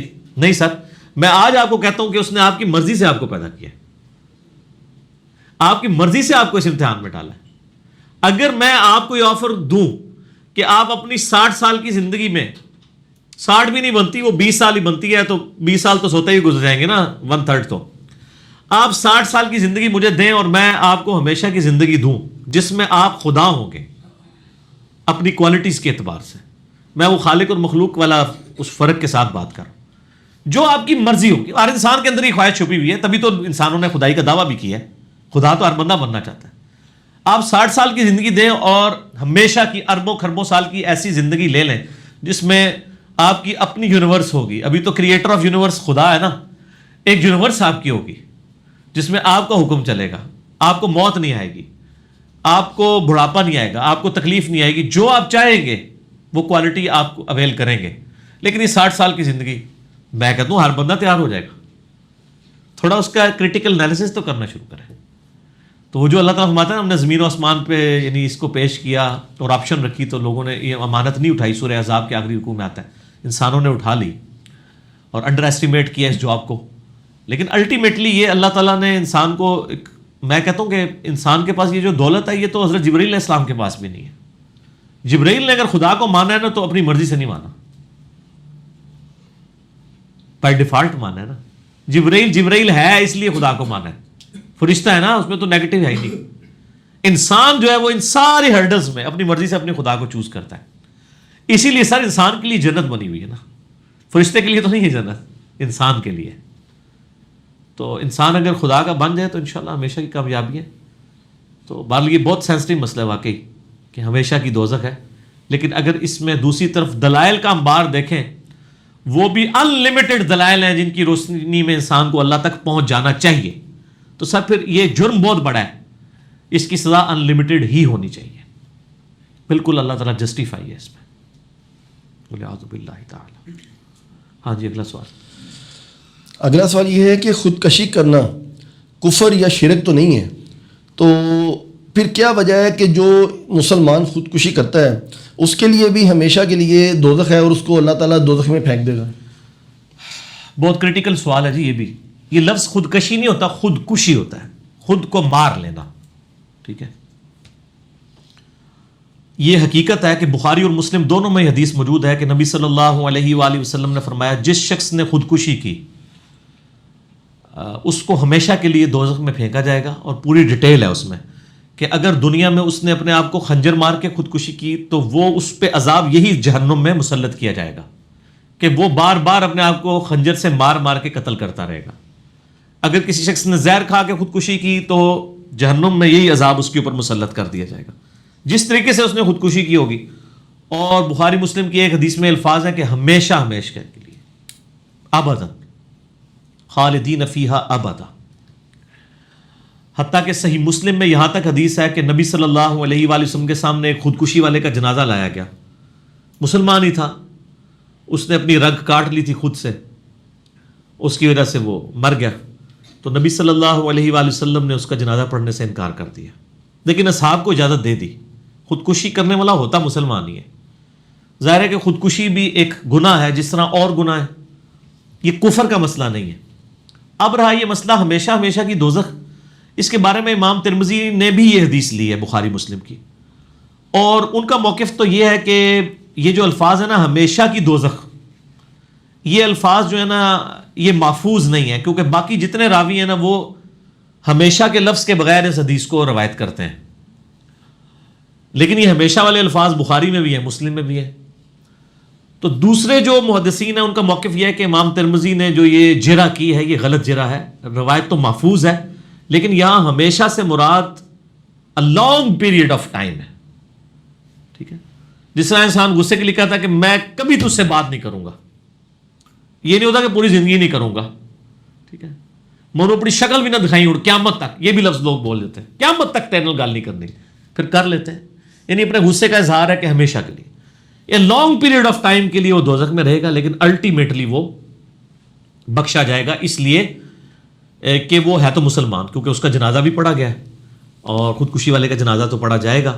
لیکن اس میں یہ ہے کہ چونکہ نبی علیہ السلام نے نہیں پڑھا، اس لیے امام ترمذی نے بھی اس حدیث پہ بحث کی ہے کہ جو محدثین ہیں ان کا موقف یہ ہے کہ جو یعنی ڈومیننٹ پرسنالٹیز ہیں، جو عالم ہیں، جن کے لوگ فالورز ہیں، وہ لوگ خودکشی والے کا جنازہ نہ پڑھیں، تاکہ وہ ایک انڈیکیٹر، ایک سگنل جائے باقی لوگوں کو کہ اس نے چونکہ خودکشی کی تھی اس لیے اس کا جنازہ نہیں پڑھا گیا. نبی علیہ السلام نے اسی لیے نہیں پڑھا. ایون بخاری مسلم میں آتا ہے آپ علیہ السلام نے مکروز کا جنازہ نہیں پڑھا. اور بخاری مسلم میں یہ بھی حدیث ہے کہ شہید کا ہر گناہ معاف ہو جاتا ہے سوائے قرض کے. پھر بخاری مسلم کی اس حدیث میں آتا ہے کہ وہ مکروز کا جنازہ نہیں پڑھا، آپ نے فرمایا تم پڑھ لو میں نہیں پڑھوں گا. پھر ایک صحابی نے ذمہ داری لی تو پھر نبی علیہ السلام جنازہ پڑھانے کے لیے آمادہ ہوئے. اچھا، اب خودکشی والے کا جو جنازہ ہے نا جی، وہ آپ علیہ السلام نے تو نہیں پڑھا لیکن آپ نے اصحاب کو روکا نہیں ہے، ذرا ایک گناہ ہے. اس میں ایک موقف یہ بھی آیا کہ جو بندہ خودکشی کو حلال سمجھ کے کر لے تو وہ چونکہ کفر کرے گا اور کفر پہ مرا ہے تو ہمیشہ کے لیے دوزخ ہے. تو یہ بات بالکل ٹھیک ہے. لیکن مسلمانوں میں کوئی بھی شخص خودکشی کو حلال سمجھ کے تو نہیں کر رہا ہوتا. وہ جس طرح باقی گناہ جو ہیں وہ نفس سے مغلوب ہو کے کرتا ہے، زنا کر بیٹھا، چوری کر بیٹھا، کسی کو قتل کر بیٹھا، یہ نفس سے مغلوب ہوتا ہے نا. وہ یہ تو نہیں کوئی بھی مسلمان جو قاتل ہے اسے بھی اگر آپ پوچھیں کہ یار کسی مسلمان کو مارنا جائز ہے یا کسی کافر کو بھی ناحق قتل کرنا، تو اس کو بھی پتا ہوتا ہے نہیں جی سورۃ المائدہ میں آیت ہے جس نے ایک انسان کو قتل کیا گویا اس نے پوری انسانیت کو قتل کیا. تو یہ ہے تو غلط ہے لیکن بس مجھے غصہ تھا. آپ سب ان سے پوچھیں جو قاتلین جو ہے نا، ذرا ایک بار جیل کا، میں کہتا ہوں یہ صرف ہمارے میڈیا کے لوگ نا جو جیل میں لوگ قید ہیں نا، ان کے لائیو انٹرویوز جو ہے نا پبلک کو دکھا دیں تو باقی لوگ بندے کے پتر مر جائیں گے. حقیقت بات، جو لوگ اس طرح اندر قید ہے نا وہ کہتے ہیں جی آپ کو کوئی تھپڑ مارے، گالیاں دے، آپ کے منہ پہ تھوک بھی دے نا تو پائی معافی مانگ کے تسی سیٹ ہو جائے گا، ماریو نہ کسی نو. سر 15-20 سال جس کو جیل کاٹنی پڑ جائے، آپ کو 15 سال کے لیے اپنے گھر کے کمرے میں بھی قید کر دیں تو آپ مر جائیں گے اس تصور سے. تو یہ بہت بڑی سزا ہوتی ہے. تو لہٰذا یہ جو جرم کر کے قید ہے نا، ان کی وہاں کی روداد لوگوں کو سنائے نا جو جیل کا ماحول ہے، تو باہر کے لوگ کبھی جرم کریں بھی نہ. وہ یہ تو باہر لوگ جذبے میں ایک جوش میں آگے کوئی کام کر دیتے ہیں، پھر جب اندر جاتے ہیں ان کو پتہ چلتا ہے یہ تو بڑی مشکل زندگی ہے، یہ ہم مطلب اس طرح کرتے پھر رہے تھے. تو خودکشی والے کا جنازہ اہل علم نہیں پڑھیں گے جو دین میں ڈومیننٹ پرسنالٹیز ہیں. میں نے کئی دفعہ بتایا کہ ہمارے درس میں ایک بھائی آتے تھے, 2008-9 کی بات ہے, جب میں گھر میں سنڈے والے دن کو سناسر سیشن کرتا تھا, اس میں 8-10 لوگ ہی ہوتے تھے اس وقت. تو وہ دعوت اسلامی سے تھے, تقریباً 17-18 سال عمر تھی ان کی, حفظ قرآن کیا ہوا تھا انہوں نے, اور ماشاءاللہ قرآن ان کو اچھا آتا تھا. پھر وہ ترجمہ کلاس میں بھی بیٹھنا شروع ہوئے, ان کے عقائد کی بھی اصلاح ہونا شروع ہو گئی تھی. اچانک ایک دن خبر آئی کہ وہ فوت ہو گئے. تو جب تحقیق کی تو پتہ چلا کہ وہ خودکشی کی تھی. کوئی چکر تھا, بل وہ مجھے اب ڈیٹیل نہیں پتہ کیا تھی. وہ اس نے یہ وہ جو سویپ ہوتا ہے نا, یہ تیزاب یہ پی لیا تھا. تیزاب تو تھوڑا سا بھی اندر گلے میں چلا جائے تو وہ تو اندر آنتوں کو کاٹ دیتا ہے نا, اس کی تو ریکوری نہیں ہوتی. تو جیلم کی ہسٹری کا سمجھ لیں چند بڑے جنازوں میں سے ایک وہ جنازہ تھا. یہاں پہ جوان موت کی وجہ سے لوگ چلے گئے نا. اب میرے تو درس میں آتا تھا, میرے ساتھ اس کا تعلق بھی تھا, سب کچھ تھا. میں صرف اس وجہ سے جنازے میں شامل نہیں ہوا کہ میری طرف سے ایسا سگنل نہیں جانا چاہیے کہ ایسے بندے کا جنازہ میں نے پڑھا ہے جس کو لوگ, یعنی اس وقت تو خیر اتنی فالوئنگ نہیں تھی, لیکن ہمارے اپنے لوگ تو جانتے ہی تھے نا میرے علاقے کے, اور مجھے یہ پتا تھا کہ نبی علیہ السلام نے اس طرح پڑھنے سے منع فرمایا. باقیوں کو روکنا نہیں چاہیے, ہم نے کسی کو روکا نہیں ہے, لیکن میں نے جنازہ نہیں پڑھا تھا. اور یہاں پہ جو لڑکی لڑکا بھی خودکشی کر لیتے ہیں عشق مشوقی کے چکر میں, ان کا جنازہ بہت بڑا ہوتا ہے. تو یہ آپ خودکشیوں کو خود پروموٹ کر رہے ہیں نا سر. مطلب ایک مسلمان کو تو زیب نہیں دیتا کہ وہ خودکشی کرے. اس لیے آپ دیکھ لیں کہ جو لوگ پریکٹسنگ مسلمان ہیں نا, چاہے وہ کسی بھی فرقے کے ہیں, وہ خودکشی نہیں کرتے, کیونکہ ان کو پتا ہوتا ہے کہ یہ گناہ بہت بڑے لیول کا گناہ ہے. میں نے ویسے آج تک نہیں سنا کسی مولوی نے خودکشی کی ہو. اور تسی یہ نہیں کہنا کہ مولوی صاحب ویسے ہی روٹی ٹکر پورا ہو جاتا ہے کہ خودکشی کرنی ہے, اتنا بھی نہیں ہے, مشکل لائف گزار رہے ہوتے ہیں. لیکن دین پہ چلنے کی وجہ سے کم از کم اتنی سمجھ ضرور آ جاتی ہے کہ جو تھوڑا بہت بھی دین کا جاننے والا ہے نا, وہ خودکشی کرتا نہیں ہے. یہ سارے دنیا کے چکر میں کر رہے ہوتے ہیں. جتنے دیندار لوگ ہیں نا, ان میں بہت کم ریشو ہے, نگلیجیبل ہے. اور جو دنیا سے محبت کرنے والے ہیں, آپ یورپ امریکہ میں دیکھ لیں خودکشی کا رجحان کیا ہے. وہ دنیا اورینٹڈ ہے. ان میں دنیا میں کوئی ناکامی آ گئی, وہ کہتے ہیں جناب بس اب اس دنیا میں ہمارے لیے کچھ نہیں رہا. اب تو کہتے ہیں کہ مر جائیں گے, مر کے بھی نہ چین پایا تو کدھر جائیں گے. یہ مرنے کے بعد سر زندگی میں جان نہیں چھوٹی, جان پھنس گئی. لوگ یہ سمجھتے ہیں کہ مر گئے تو وہ تو بار بار عذاب وہی بھگتنا پڑے گا, وہی عذاب مسلط کر دیا جائے گا, ولیعوذ باللہ تعالیٰ. تو یہ تو خودکشی والا معاملہ جو ہے یہ بھی صرف دین سے دوری اور خدا سے دوری کی وجہ سے ہوا ہے. ادروائز تو جس کو تھوڑی سی بھی سمجھ ہے وہ یہ کبھی بھی رسک نہیں لے گا کہ اپنی لائف کو ختم کرے. ہاں, اگر آپ کی زندگی میں خدا ہے تو پھر آپ ہر معاملے میں یہ سمجھیں گے کہ اللہ کا تو یہ وعدہ ہے, وَلَنَبْلُوَنَّكُمْ بِشَيْءٍ مِّنَ الْخَوْفِ وَالْجُوعِ وَنَقْصٍ مِّنَ الْأَمْوَالِ وَالْأَنفُسِ وَالثَّمَرَاتِ. ہم تمہیں ضرور آزمائیں گے خوف سے, بھوک سے, جان اور مال میں نقصان سے. الٹیمیٹلی چیک کریں گے کون صبر کرنے والا ہے. انبیاء کرام پہ تھوڑی تکلیف آئی ہیں. صحیح مسلم میں حدیث ہے کہ اللہ کی راہ میں جتنا میں ستایا گیا ہوں, کوئی پیغمبر اور کوئی صحابی کسی بھی پیغمبر کا وہ نہیں ستایا گیا. جامع ترمذی میں حدیث ہے سب سے زیادہ تکلیف پیغمبروں پہ آتی ہیں, اس کے بعد ان پہ آتی ہیں جو پیغمبروں کے بعد اللہ تعالیٰ کو محبوب ہوتے ہیں, اور اس کے بعد ان پہ آتی ہیں جو ان کے بعد اللہ تعالیٰ کو سب سے بڑھ کر محبوب ہوتے ہیں. حضرت حسین بن علی رضی اللہ تعالیٰ عنہ علیہ السلام پہ کتنی تکلیف آئی ہے. کوئی سوچ سکتا ہے کہ پورا خاندان جو ہے وہ ایک ہی دن کے اندر ختم کر دیا جائے سمیت ان کے, اور نہ صرف ختم کیا جائے بلکہ گھوڑوں کے ٹاپوں کے نیچے لاشوں کے ٹکڑے کیے جائیں. سر لوگ تو دنیا میں مثال دیتے ہیں نا جی, وہ جوان بیٹے کی لاش جو ہے وہ ایک باپ کے کاندھے کے اوپر سب سے بڑی وزنی دنیا میں چیز, اور وہاں پہ کتنے بیٹے قربان ہو گئے اور ایک ایک کی لاش حضرت حسین بن علی خود اٹھا رہے ہیں. تو سر پھر مرتبہ جب ملتا ہے تو پھر وہ تکلیف بھی اٹھانی پڑتی ہے. یہاں لوگ سمجھتے ہیں تکلیف کا مطلب یہ ہے کہ کوئی اللہ تعالیٰ کی طرف سے یہ ایسا نہیں ہونا چاہیے تھا. اس میں قصور ہمارے واعظین کا بھی ہے. یہ جو لوگوں کو کہانیاں کرا رہے ہیں جی آپ بس جی نماز شروع کر دیں تو ساری تکلیفیں دور ہو جائیں گی. سر یہ کہاں لکھا ہوا ہے؟ تو نبی علیہ السلام ان کے ساتھ نمازیں نہیں پڑھتے تھے, ان کی تکلیفیں کیوں نہیں دور ہوئی ہیں؟ تکلیفیں تو آنی ہیں. اور سر لوگوں کو تکلیفوں کے لیے گائیڈ کریں. گاڈ کے تصور کے بغیر آپ دنیا نہیں گزار سکتے, کڑ کڑ کے مر جائیں گے. ٹھیک ہے, اس میں آپ کو صرف ایک آیت ضمناً بتا تو مجھے یعنی چلتے ہوئے یاد آ گئی. سورہ الحدید میں ایک آیت ہے جس میں اللہ نے فلسفی بھی بتا دی. اعوذ باللہ من الشیطان الرجیم, بسم اللہ الرحمن الرحیم. سورۃ الحدید کی آیت نمبر 22 ہے، یہ کرامت ہے جی، ڈائریکٹ ہی نکل آئی ہے. ما اصاب من مصیبت فی الارض، کوئی مصیبت بھی نہیں جو زمین میں آئے، ولا فی انفسکم، اور نہ تمہاری جانوں میں.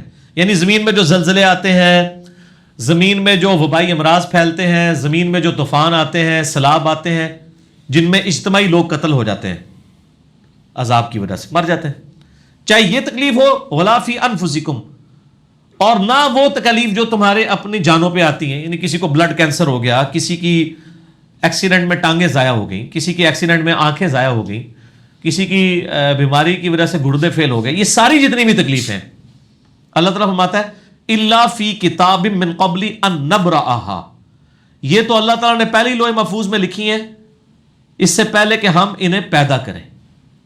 یعنی یہ اللہ تعالیٰ نے لوح محفوظ میں پہلے سے ہی لکھا تھا کہ 8 اکتوبر 2005 کو پاکستان میں زلزلہ آئے گا اور 1 لاکھ کے قریب لوگ مر جائیں گے. تو لکھا ہوا ہے. ویسے روزانہ ہی 1.5 لاکھ بندہ مر رہا ہے، لیکن وہ ہائی لائٹ نہیں ہوتا نا، کیونکہ سکیٹرڈ فارم میں مر رہا ہے. سر ہر 1 گھنٹے میں 6000 بندہ مرتا ہے، 1.5 لاکھ بندہ روزانہ مرتا ہے، اور ان میں سے 1.5 لاکھ مرنے والوں میں سے 30,000 سے زیادہ مسلمان ہوتے ہیں. ذرا دنیا میں ہر 5واں بندہ مسلمان تو ہے ہی ہے نا، لیکن اسی کہنا جی وہ بلے شاہ سا مرنا نہ ہی غور پیا کوئی اور میں کتنے مرنا ہے. تو لیکن یہ پھر اللہ عبرت بنا دیتا ہے، اکٹھے جب اٹھاتا ہے نا 1.5 لاکھ، ویسے تو روزانہ ہی اٹھا رہا ہے، تو وہ پوری دنیا کے لیے عبرت ہو جاتی ہے. مرنے تو ہوتے ہیں، لوگ کہتے ہیں کیا قصور ہے، وہ اللہ تعالیٰ نے ویسے ہی مارنے ہوتے ہیں بندے، اتنے تو روزانہ مار رہا ہے، جنگ میں اٹھا لیتا ہے. تو اللہ تعالیٰ ماتا ہے ہم نے پہلے ہی لوح محفوظ میں لکھ دیا، ان ذالک علی اللہ یسیر، اور یاد رکھنا یہ اللہ کے لیے بڑا آسان ہے. یہ نہ سمجھنا کہ اتنا ڈیٹا. لکی لا تأسوا علی ما فاتکم، یہ ہم نے اس لیے کیا تاکہ تم مت افسوس کرو جو تم سے جاتا رہے. ہم نے لوح محفوظ میں تمہاری تکلیف اس لیے پہلے سے لکھ لی تھی کہ جب یہ تکلیف آئے تو یہ کہنا کہ ہائے یہ کیا ہو گیا. ولا تفرحوا بما آتاکم، اور اس پہ شیخی مت بگاڑنا جو تمہیں مل جائے. تکلیف ہو یا آسانی، یہ دونوں پہلے کی لکھے ہوئے تھے. واللہ لا يحب كل مختار فخور، اللہ تعالیٰ ہر شیخی بگاڑنے والے کو پسند نہیں فرماتا. تو اللہ تعالیٰ ہمارے یہ تکلیفیں ہم نے پہلے اس لیے لکھ لی تھیں تاکہ تم یہ افسوس نہ کرو کہ ہائی یہ میرے ساتھ کیا ہو گیا. اب لوگ کلمات کفر بھی بول دیتے ہیں، ہائی جی میرا ہی منڈا رہ گیا سی چکنے واسطے اللہ نو، میرا ہی بچہ رہ گیا تھا کہ اس کو اللہ تعالیٰ موت دیتا. تو سر پھر آپ خدا کو کیوں مانتے ہیں؟ چھوڑ دیں. خدا کو ماننے کا مقصد ہی یہ تھا، اور آپ دیکھیں اس کو ماننے میں آپ کو صبر تو آئے گا، اس پہ اجر بھی ملے گا. دوسری طرف اگر نہیں مانیں گے تو کیا تکلیف ٹال جائے گی؟ آپ کا ہی بھلا ہے. وہ تکلیف تو آنی ہے. یا تو نا خدا کا انکار کرنے سے تکلیف ٹال جانی ہے، تکلیفیں تو آنی ہیں. کیا خدا کے منکرین اور مجرمین کے اوپر تکلیفیں نہیں آتی ہیں؟ آتی ہیں. ہمیں نہیں نظر آ رہی ہوتی. آپ کو کتنے لوگ خوشحال نظر آ رہے ہوتے ہیں دنیاوی اعتبار سے. ہر بندے کو اللہ نے کہیں نہ کہیں ٹیسٹ کیا ہوتا ہے. کسی کا کوئی معذور بچہ ہوتا ہے، کسی کی ماں دائمی مرض میں مبتلا ہوتی ہے، اور خود کروڑ پتی ہوتا ہے لیکن وہ نمک مرچ والا کھانا نہیں کھا سکتا. ہر بندے کو کہیں نہ کہیں اللہ تعالیٰ نے at the end of the day سارے برابر ہی ہوں گے. تو سر خودکشی نہ کریں. سب کچھ کر لیں لیکن خودکشی نہ کریں. سب کچھ سے مراد جو جائز ہے، یہ نہیں کہ ناجائز، لیکن یہ بہت بڑا جرم ہے. اس کا عذاب بہت سخت ہے. بولے اعوذ باللہ تعالی. اگلا سوال ہے جی کہ اسلام میں کھانے پینے کی اشیاء پر پھونک مارنا منع ہے، تو کیا وجہ ہے کہ جب لوگ دم کرواتے ہیں تو اس کے اوپر پھونک ماری جاتی ہے؟ یہ وجہ تو انہیں سے پوچھے دم کرنے والوں سے. یہ تو بالکل صحیح ہے. ابو داؤد کے اندر، سنن ابن ماجہ کے اندر صحیح سند کے ساتھ حدیث موجود ہے کہ نبی علیہ السلام نے کھانے پینے کی چیزوں میں پھونک مارنے سے منع فرمایا ہے. تو یہ دم کے لیے بھی، یعنی آپ تو پھونک کی بات کر رہے ہیں، لوگ تو یعنی اپنے بزرگوں کی تھوکیں ڈلواتے ہیں اور وہ سہارا لیتے ہیں بخاری اور مسلم کی احادیث سے. بھائی نبی علیہ السلام کی تھوک مبارک، آپ کا پسینہ مبارک، وہ تو تبرکات ہیں. آپ کے پسینے سے تو بدبو آتی ہے. نبی علیہ السلام کا پسینہ تو عطر کے طور پہ استعمال ہوتا تھا. آپ کی تھوک مبارک سے تو آپ پلی لے ہی نہیں سکتے. آپ علیہ السلام کی جو کوالٹیز ہیں وہ تو ایکسٹرا آرڈنری ہیں. باقی عام بندے کی تو یہ معاملات نہیں ہو سکتے کہ جی وہ تھوک ڈلواتے ہیں نہیں شفا ہو جائے گی. ایسا نہیں ہوتا. یہ بالکل غلط ہے. نبی علیہ السلام نے کھانے پر پینے کے اوپر پھونک مارنے سے منع کیا. رہا دم والا معاملہ تو وہ بخاری مسلم میں موجود ہے کہ نبی علیہ السلام خود اپنے آپ کو بھی دم کیا کرتے تھے. المعوذات، آخری 3 سورتیں پڑھ کے، رات کو سونے سے پہلے 3 دفعہ پڑھ کے، یعنی 3 سورتیں ایک دفعہ پڑھی، پھونکا ہاتھوں پہ، پورے جسم پہ مل لیا. پھر دوسری بار، پھر تیسری بار. اور ام عائشہ کہتی ہیں کہ جب نبی علیہ السلام بیمار ہو گئے، بخاری کے الفاظ ہیں، تو پھر میں یہ صورتیں پڑھ کے آپ کے مبارک ہاتھوں پہ دم کر کے آپ کے ہاتھوں کو آپ کے جسم پہ پھیر دیتی تھی، اپنے ہاتھوں کو نہیں. سر پوائنٹ ٹو بی نوٹڈ، نبی علیہ السلام کے ہاتھ برکت والے، حضور کے ہاتھوں میں پڑھ کے حضور کے ہاتھوں کو جسم پہ پھیر دیا کرتی تھی. یعنی شیاطین، جنات، جادو اور نظر بد کے اگینسٹ یہ المعوذات، تین پناہ دینے والی صورتیں ہیں. سورہ الاخلاص، سورۃ الفلق اور سورۃ الناس، قرآن حکیم کی آخری 3 صورتیں. یہ والا دم تو ٹھیک ہے، لیکن پانی کے اوپر دم کرنا اور پانی کے اوپر یعنی پھونک مارنا، یہ جراثیم والا معاملہ ہے. ایون جامعہ ترمذی کے اندر یہ بھی حدیث موجود ہے کہ نبی صلی اللہ علیہ وآلہ وسلم نے فرمایا کہ اگر کوئی شخص پانی پیے نا تو وہ پانی کے اندر سانس نہ لے. سانس لینے، کیونکہ سانس لینے سے بھی تو پھونک چلی جائے گی نا، یعنی گلاس کو اپنے منہ سے ہٹا کے سانس لے. اور اسی حدیث کے اندر الفاظ ہیں، ایک صحابی کہتے ہیں کہ اگر پانی پیتے ہوئے اس میں کوئی تنکا آ جائے پھر میں کیا کراں؟ وہی سوال ہے نا. اور کیا عورتیں کیا بچوں کے لیے دودھ ابال کے دیتی ہیں نا، وہ ملائی ہٹانے کے لیے پھونک مار دیتی ہیں. وہ صحابی نے بھی پوچھ لیا اسی حدیث کے اندر ابو داؤد ترمذی میں کہ یا رسول اللہ اگر تنکا آ جائے تو آپ فرمایا تنکا نکال کے باہر کر، پھونک کیوں مارنی ہے؟ تو یہاں پہ بھی میں یعنی کب کسی کو دیکھتا ہوں نا، میں رات کو وہ بھائی مجھے کہتی ہے نماز کے بعد نا وہ کشمیری چائے تو لے آنا میرے لیے. تو میں لینے گیا تو وہ جو لفافے اٹھا رہا ہے نا پہلے اس میں پھونک مارتا ہے، اس کو کھولنے کے لیے اس میں چائے ڈالتا ہے. تو میں نے اس کو کہا یار یہ پھونک مارنا منع ہے، نبی علیہ السلام نے منع فرمایا. تم مطلب پھونک مارنی بھی ہے آپ یعنی باہر ویسے پھونک مار لیں، اس کو لفافے کو کھولنے کے لیے پھونک مارنے کی ضرورت نہیں ہے. لفافہ ایسے کھولیں اس میں چائے ڈال لیں. یعنی آپ منہ سے کام جو کر رہے ہیں وہ آپ ہاتھ سے کر لیں. جو میں نے بتایا ابو داؤد ترمذی میں الفاظ ہیں، نبی علیہ السلام نے فرمایا ہے کہ تو نے تنکا ہٹانا ہے تو وہ ہاتھ سے ہٹا لے، پھونک نہ مار اس میں.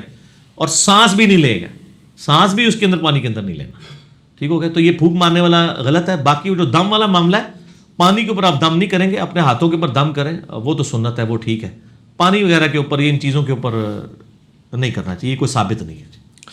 اچھا جی، اگلا سوال یہ ہے کہ کیا کھڑے ہو کر پانی پینا یا کھانا کھانا جو ہے یہ طریقہ کیسا ہے، اور کیا یہ کافروں کا طریقہ ہے؟ کافروں کا طریقہ پہلے ہوتا تھا، ہماری ویڈیوز کے بعد اب مسلمانوں کا طریقہ بن چکا ہے.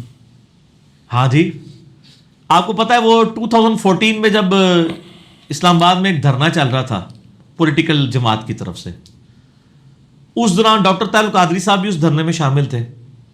تو ڈاکٹر طاہر القادری صاحب دوائی استعمال کرتے تھے نا، تو وہ اب تقریر کے دوران کوئی دوائی آ گئی یا ان کا گلا پکڑا ہوا تھا کوئی، وہ ساشے گھول کے یا جوشاندہ کسی نے دے دیا، تو وہ کھڑے ہو کے نا یوں پی رہے تھے. 2-3 بار جب انہوں نے پیا نا تو ایک دن انہوں نے تقریر میں ان کو خیال آیا کہ میرے مرید کیا سوچتے ہوں گے کہ کھڑے ہو کے پانی پینا تو گناہ کا کام ہے. تو ہمارے پیر صاحب بھی کھڑے ہو کے پی رہے، تو انہوں نے کہا یہ میں جو پی رہا ہوں نا یہ سنت ہے. ہاں سر میرے تو یہ تو گل آئے گی تو پھر میں سنت دساں گا، ورنہ پوری دنیا کو کہانی مسلمانوں نے یہی کرائی ہوئی ہے کہ کھڑے ہو کے پانی پینا گناہ ہے، کھانا کھانا گناہ ہے، کافروں کا طریقہ ہے. ایون اس کو چھوڑ دیں، کرسی میز پہ بیٹھنے کے بارے میں احمد بریلوی صاحب کا فتویٰ ہے کہ یہ انگریزوں کی مشابہت ہے. کرسی میز پہ بیٹھنا، چمچوں سے کھانا، پتہ نہیں یہ مطلب کیا کہاں رہے ہیں یہ لوگ. اچھا تو وہ انہوں نے پھر کہا کہ نہیں یہ تو سنت ہے، اور انہوں نے کہا جی مولا علی بھی کھڑے ہو کے پانی پیا کرتے تھے. بس انہوں نے تو خیر اتنا بتایا، میں آپ کو پوری حدیث بتاتا ہوں. صحیح بخاری میں یہ حدیث موجود ہے کہ مولا علی رضی اللہ تعالیٰ عنہ علیہ السلام جب یعنی امیر المومنین بنے تو ظاہر ہے انہوں نے دارالخلافہ کوفے میں شفٹ کر لیا تھا. تو آپ کی عادت تھی کہ آپ ظہر سے لے کے مغرب تک نا نمازوں کے اوقات کے لیے مصلی پہ آتے تھے، اس کے بعد ممبر پہ چڑھ کے لوگوں کو مسائل سکھایا کرتے تھے دین کے. ایون لوگ تابعین آ کے وضو کا طریقہ بھی سیکھا کرتے تھے، بالکل بیسک چیزیں بھی. تو مولا علی علیہ السلام نے ایک دن یعنی وہ اپنے مسائل ظہر کے بعد بیان کر رہے تھے، اس دوران وضو کر کے بتایا لوگوں کو، وضو کا طریقہ سکھایا. اور اس کے بعد جب وضو کا جو پانی بچ گیا تھا نا اس کو کھڑے ہو کر پیا، اور فرمایا کہ میں نے کھڑے ہو کے پانی اس لیے پیا ہے کیونکہ میں نے کوفے میں لوگوں کو دیکھا ہے کہ وہ کھڑے ہو کے پانی پینے کو معیوب سمجھتے ہیں، جبکہ میں نے نبی صلی اللہ علیہ وآلہ وسلم کو خود کھڑے ہو کے پانی پیتے ہوئے دیکھا ہے. اچھا وہ سر زمزم نہیں تھا، اس میں بھی مولویوں نے نا پاک چھوڑ دی. انہوں نے کہا جی وضو کا بچا ہوا کھڑے ہو کے پی سکتے ہیں، عام حالت میں نہیں پی سکتے. یہ گورے کو جب بتائیں گے نا تو وہ تو آپ کے اوپر ہنسے گا، آپ کا مرید تو چپ کر جائے گا، وہ مجھے کہا یہ کون سا طریقہ ہے بھائی، پانی تو پانی ہے. چلے زمزم کو آپ نے لادا کر لیا، بخاری مسلم میں یہ حدیث موجود ہے کہ نبی علیہ السلام نے زمزم کو کھڑے ہو کے پیا. ہمارے نزدیک تو وہ دلیل بھی کھڑے ہو کے لیے کافی تھی. زمزم بیٹھ کے بھی پی سکتے ہیں, زمزم کھڑے ہو کے بھی, دونوں سنت طریقے ہیں. مولا علی نے اس میں فرمایا کہ تم معیوب سمجھتے ہو کھڑے ہو کے پانی پینے کو, کیٹاگوریکل مینشن کیا. آپ نے یہ نہیں کہا کہ وضو کا بچا ہوا پینے کو, آپ نے کیٹاگوریکل بتایا کہ نبی علیہ السلام نے کھڑے ہو کے پانی پیا ہے. اور اس کی سپورٹ میں ایک اور حدیث ہے ترمذی اور ابو داؤد میں, بڑی رکت انگیز حدیث ہے جی. ایک صحابی کہتے ہیں نبی علیہ السلام میرے گھر تشریف لائے تو میرے گھر میں ایک کونے میں مشکیزہ لٹکا ہوا تھا. پرانے زمانے میں مشکیزوں میں نا پانی سٹور کرتے تھے, اس کے آگے انہوں نے 2-3 اس کے منہ بھی بنائے ہوتے تھے.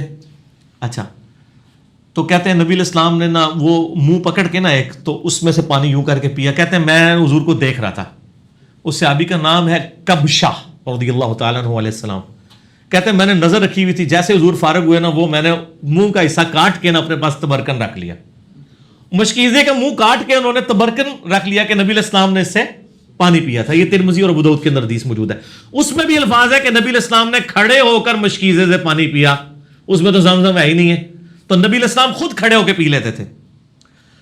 پھر جامعہ ترمذی اور ابو داؤد کے اندر حدیث موجود ہے کہ نبی علیہ السلام کے زمانے میں عبداللہ بن عمر کہتے ہیں ہم کھڑے ہو کے کھانا بھی کھاتے تھے اور پانی بھی پیتے تھے آپ کے سامنے. اور یہ وہ تابعین کو بتا رہے ہیں, کیونکہ جب کوئی بتاتا ہے کہ اس زمانے میں, تو اس کا مطلب ہے کوئی ناسخ و منسوخ والا چکر ہی نہیں ہے. اور ایک اور حدیث ترمذی کے اندر موجود ہے کہ نبی صلی اللہ علیہ وآلہ وسلم کے زمانے میں, یعنی آپ علیہ وسلم کے بارے میں خود آیا کہ آپ علیہ السلام کھڑے ہو کے پانی پی لیا کرتے تھے, اس سے منع بھی نہیں فرمایا کرتے تھے. البتہ مسلم شریف کی ایک حدیث ہے کہ آپ علیہ السلام نے کھڑے ہو کے پانی پینے سے منع فرمایا. اور ایک اور حدیث ہے مسلم شریف کی کہ جو شخص کھڑے ہو کر پانی پیے تو وہ کیا کرتے, اس حدیث سے لوگ پلی لیتے ہیں, تو وہ حدیث منسوخ ہے. اسی لیے مشکات میں آپ یہ دیکھیں گے نا حدیثیں ساری کٹھی ہیں, اس کے بعد وہ منسوخی والی حدیث ہے. یہ حدیث منسوخ ہے, آج کی ڈیٹ میں یہ منسوخ ہو چکا ہے. یعنی نبی علیہ السلام کا جو منع فرمانا تھا وہ منسوخ ہے. آپ نے خود کر کے بتایا, صحابہ کرام نے, عام صحابہ نہیں, امیر المومنین سیدنا علی نے, حضرت ابو بکر عمر عثمان تک بھی اگر کوئی حدیث چھپی ہوئی تھی تو حضرت علی کو تو پتہ ہی ہوگی نا, وہ تو ساروں کے ساتھ رہے. مولا علی نے اگر صحیح بخاری میں آتا ہے کھڑے ہو کے پانی پیا ہے تو پھر بات تو کلیئر ہوگی کہ کھڑے ہو کے پانی پینا اور کھانا کھانا یہ سنت ہے, یہ خلاف سنت نہیں, کافروں کا طریقہ نہیں ہے. اذان شروع ہوگی ہے مغرب کی, اذان کا جواب دیں انشاءاللہ. باقی کوسچن آنسر سیشن کا سلسلہ اذان مغرب کے وقفے کے بعد انشاءاللہ. ہاں جی جناب, اذان مغرب کے وقفے کے بعد علمی و تحقیقی مجلس نمبر 39 میں آج 2 دسمبر 2018 کو سنڈے کے دن بقیہ کے کوسچن آنسر سیشنز کا سلسلہ شروع کرتے ہیں انشاءاللہ.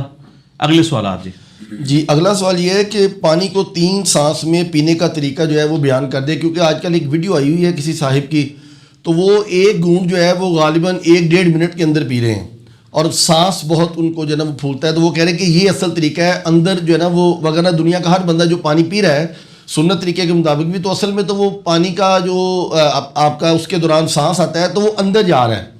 تو یہ پانی پینے کا طریقہ ذرا بیان اندر کیا ہے, وہ کیا کہہ رہے ہیں گلاس کے اندر, وہ کہہ رہے ہیں جب آپ اس طرح گٹاگٹ پیتے ہیں تو اصل میں وہ آپ کا سانس بھی اندر جا رہا ہے. نہیں اس طرح نہیں ہے, پتہ نہیں ان کو کس نے یہ پڑھا دیا ہے. دیکھیں جی صحیح بخاری اور مسلم میں حدیث ہے, نبی علیہ السلام یعنی 3 سانس کے اندر پانی پیا کرتے تھے. پانی کے آغاز میں بسم اللہ الرحمن الرحیم اور اینڈ پہ الحمدللہ. یہ تو سنت تواتر کے ساتھ چل رہی ہے. مسلم شریف کے الفاظ ہیں کہ 3 سانس پانی پینے کے دوران 3 سانس لیا کرتے تھے نبی علیہ السلام. تو وہ یہ ہے کہ آپ یعنی پانی پیا, سانس لیا برتن ہٹا کے, پھر دوسری بار پیا, پھر سانس لیا, پھر تیسری بار پیا, پھر سانس لیا, پھر چوتھی بار پیا. یہ بھی درست ہوگا, یا تیسرا سانس اینڈ پہ لے لیں وہ بھی درست ہوگا. تو یہ سانس والا جو ایشو ہے وہ یعنی برتن کے اندر, اس سے تو نبی علیہ السلام نے منع فرمایا. میں نے جو پہلے حدیثیں بیان کی ہیں ابو داؤد کے اندر اور ابن ماجہ کے اندر حدیث موجود ہے کہ نبی صلی اللہ علیہ وآلہ وسلم نے برتن میں سانس لینے سے, پانی میں یعنی پھونک مارنے سے منع فرمایا. تو پھونک تو خود بخود ہو جائے گی, جب آپ بیچ میں سانس لے رہے ہوں گے تو ان کو اب سائنس نہیں نہ آتی. پانی پیتے ہوئے آپ جب سانس بیچ میں لے رہے ہوں گے تو پھونک ہی آ رہی ہوگی نا. پھونک چاہے منہ سے مارے چاہے ناک سے, وہ سانس تو نکالنا پڑے گا. اور پھر جو دوسری حدیث میں نے ابو داؤد اور ترمذی کی پیش کی ہے کہ نبی علیہ السلام نے فرمایا کہ برتن کے اندر کوئی چیز ہو تو اس کو نکال لو اور برتن کو الگ کر کے سانس لو, کیونکہ پھونک مارنے کے زمرے میں ہی آ جائے گا یہ. تو یہ پتہ نہیں کس نے ان کو طریقہ بتایا. ویسے تو ترمذی میں ایک لادہ سے حدیث بھی ہے, وہ روایت کمزور ہے اس لیے میں نے وہ پیش نہیں کی, جس میں آپ علیہ السلام نے واضح فرمایا کہ برتن کو علیحدہ کرو, پھر سانس لو پھر پیو، اس طریقے سے. لیکن وہ کمزور روایت ہے. لیکن اس کے بعد مضبوط روایت ہمارے پاس موجود ہے ابو داؤد کے اندر، ترمذی کے اندر، کہ برتن کے اندر سانس نہ لو، الگ سے لو. اور جو ابو داؤد اور ابن ماجہ کی میں نے حدیث بتائی ہے کہ نبی صلی اللہ علیہ وآلہ وسلم نے پانی میں پھونک مارنے سے منع فرمایا. پھونک چاہے منہ سے جائے چاہے ناک سے جائے، دونوں ہی غلط ہے. تو یہ سانس لینے کا طریقہ یہ ہے کہ برتن سے الگ کرنا ہے، اور وہ آپ نے ایک ہی سانس کے اندر نہیں پینا. بلکہ مسلم شریف کے الفاظ ہیں کہ یہ زیادہ زود ہضم ہے یہ چیز کہ آپ سانس لے لے کے. اور سانس لینے کا مقصد یہ تو نہیں تھا کہ اب آپ پانی پی رہے ہیں تو بیچ میں ہی سانس لیں، یعنی وہ وقفہ کرنا ہے، یعنی پیا سائڈ پہ کیا پھر پیا پھر سائڈ پہ کیا، اس طرح 3 بار کر لیں. تو وہ بیچ میں دوران لینا ہے. اس میں واضح الفاظ موجود ہیں، پتہ نہیں کس نے ان کو، ادھر تو ہر طرح کی چیز بک رہی ہے جی. ہم تو صرف سمجھا ہی سکتے ہیں نا، جن کو نہیں سمجھ ان کو کہیں گے کہ آپ اس طرح کریں. مشکات المصابیح کی جو دوسری جلد ہے نا، یہ انسائکلوپیڈیا آف حدیث ہے. دوسری جلد کے اندر اینڈ پہ جا کے ایک چیپٹر آ جائے گا مشروبات کا بیان، اس میں ساری حدیثیں آپ کو انٹریکشن فارم میں مل جائیں گی، تو آپ کو پتہ چل جائے گا. قرآن و حدیث سے جب اچھا یہ آپ نے جو کلپ دیکھا ہے، انہوں نے حدیث کا انٹرنیشنل نمبر کیا بتایا تھا؟ نہیں، حدیث کا انٹرنیشنل نمبر تو انہوں نے کوئی نہیں بتایا. کیوں؟ تو وہ پھر آپ وہ فرماتے ہیں نا، فرماتے ہیں وہ اپنی جیب میں رکھے نا. ہم تو آپ کو جو جو چیز بتا رہے ہیں وہ لنک نکلے گی. تو تسی بھی ہر گڈی مگر میں ٹر پیا کرو، اگر کوئی گل کرتا ہے نا انہوں ہی پوچھا کرو کہ سر کتنے لکھا ہے. اس طرح تو کل کو کوئی بندہ جو ہے وہ پانی پینے کا کوئی اور طریقہ ایجاد کر دے گا تو پھر میرے پاس سوال لے کے آ جائیں گے. سوال ان سے پوچھیں جو ڈیوائز کر رہے ہیں. ہم سے آپ جنرل پوچھیں کہ سنت طریقہ بتا دیں، ہم بتا دیں گے. جب وہ بتا رہے ہیں ان سے پوچھیں کہ انہوں نے کہاں ہی پڑھا ہے. وہ تو صحیح الاسناد حدیث کے بالکل خلاف ہے. جب پھونک مارنے سے منع کر دیا، سانس لینے سے منع کر دیا، تو ہر چیز بیچ میں منع ہوگی. بیچ میں نہیں لینا، الگ سے لینا.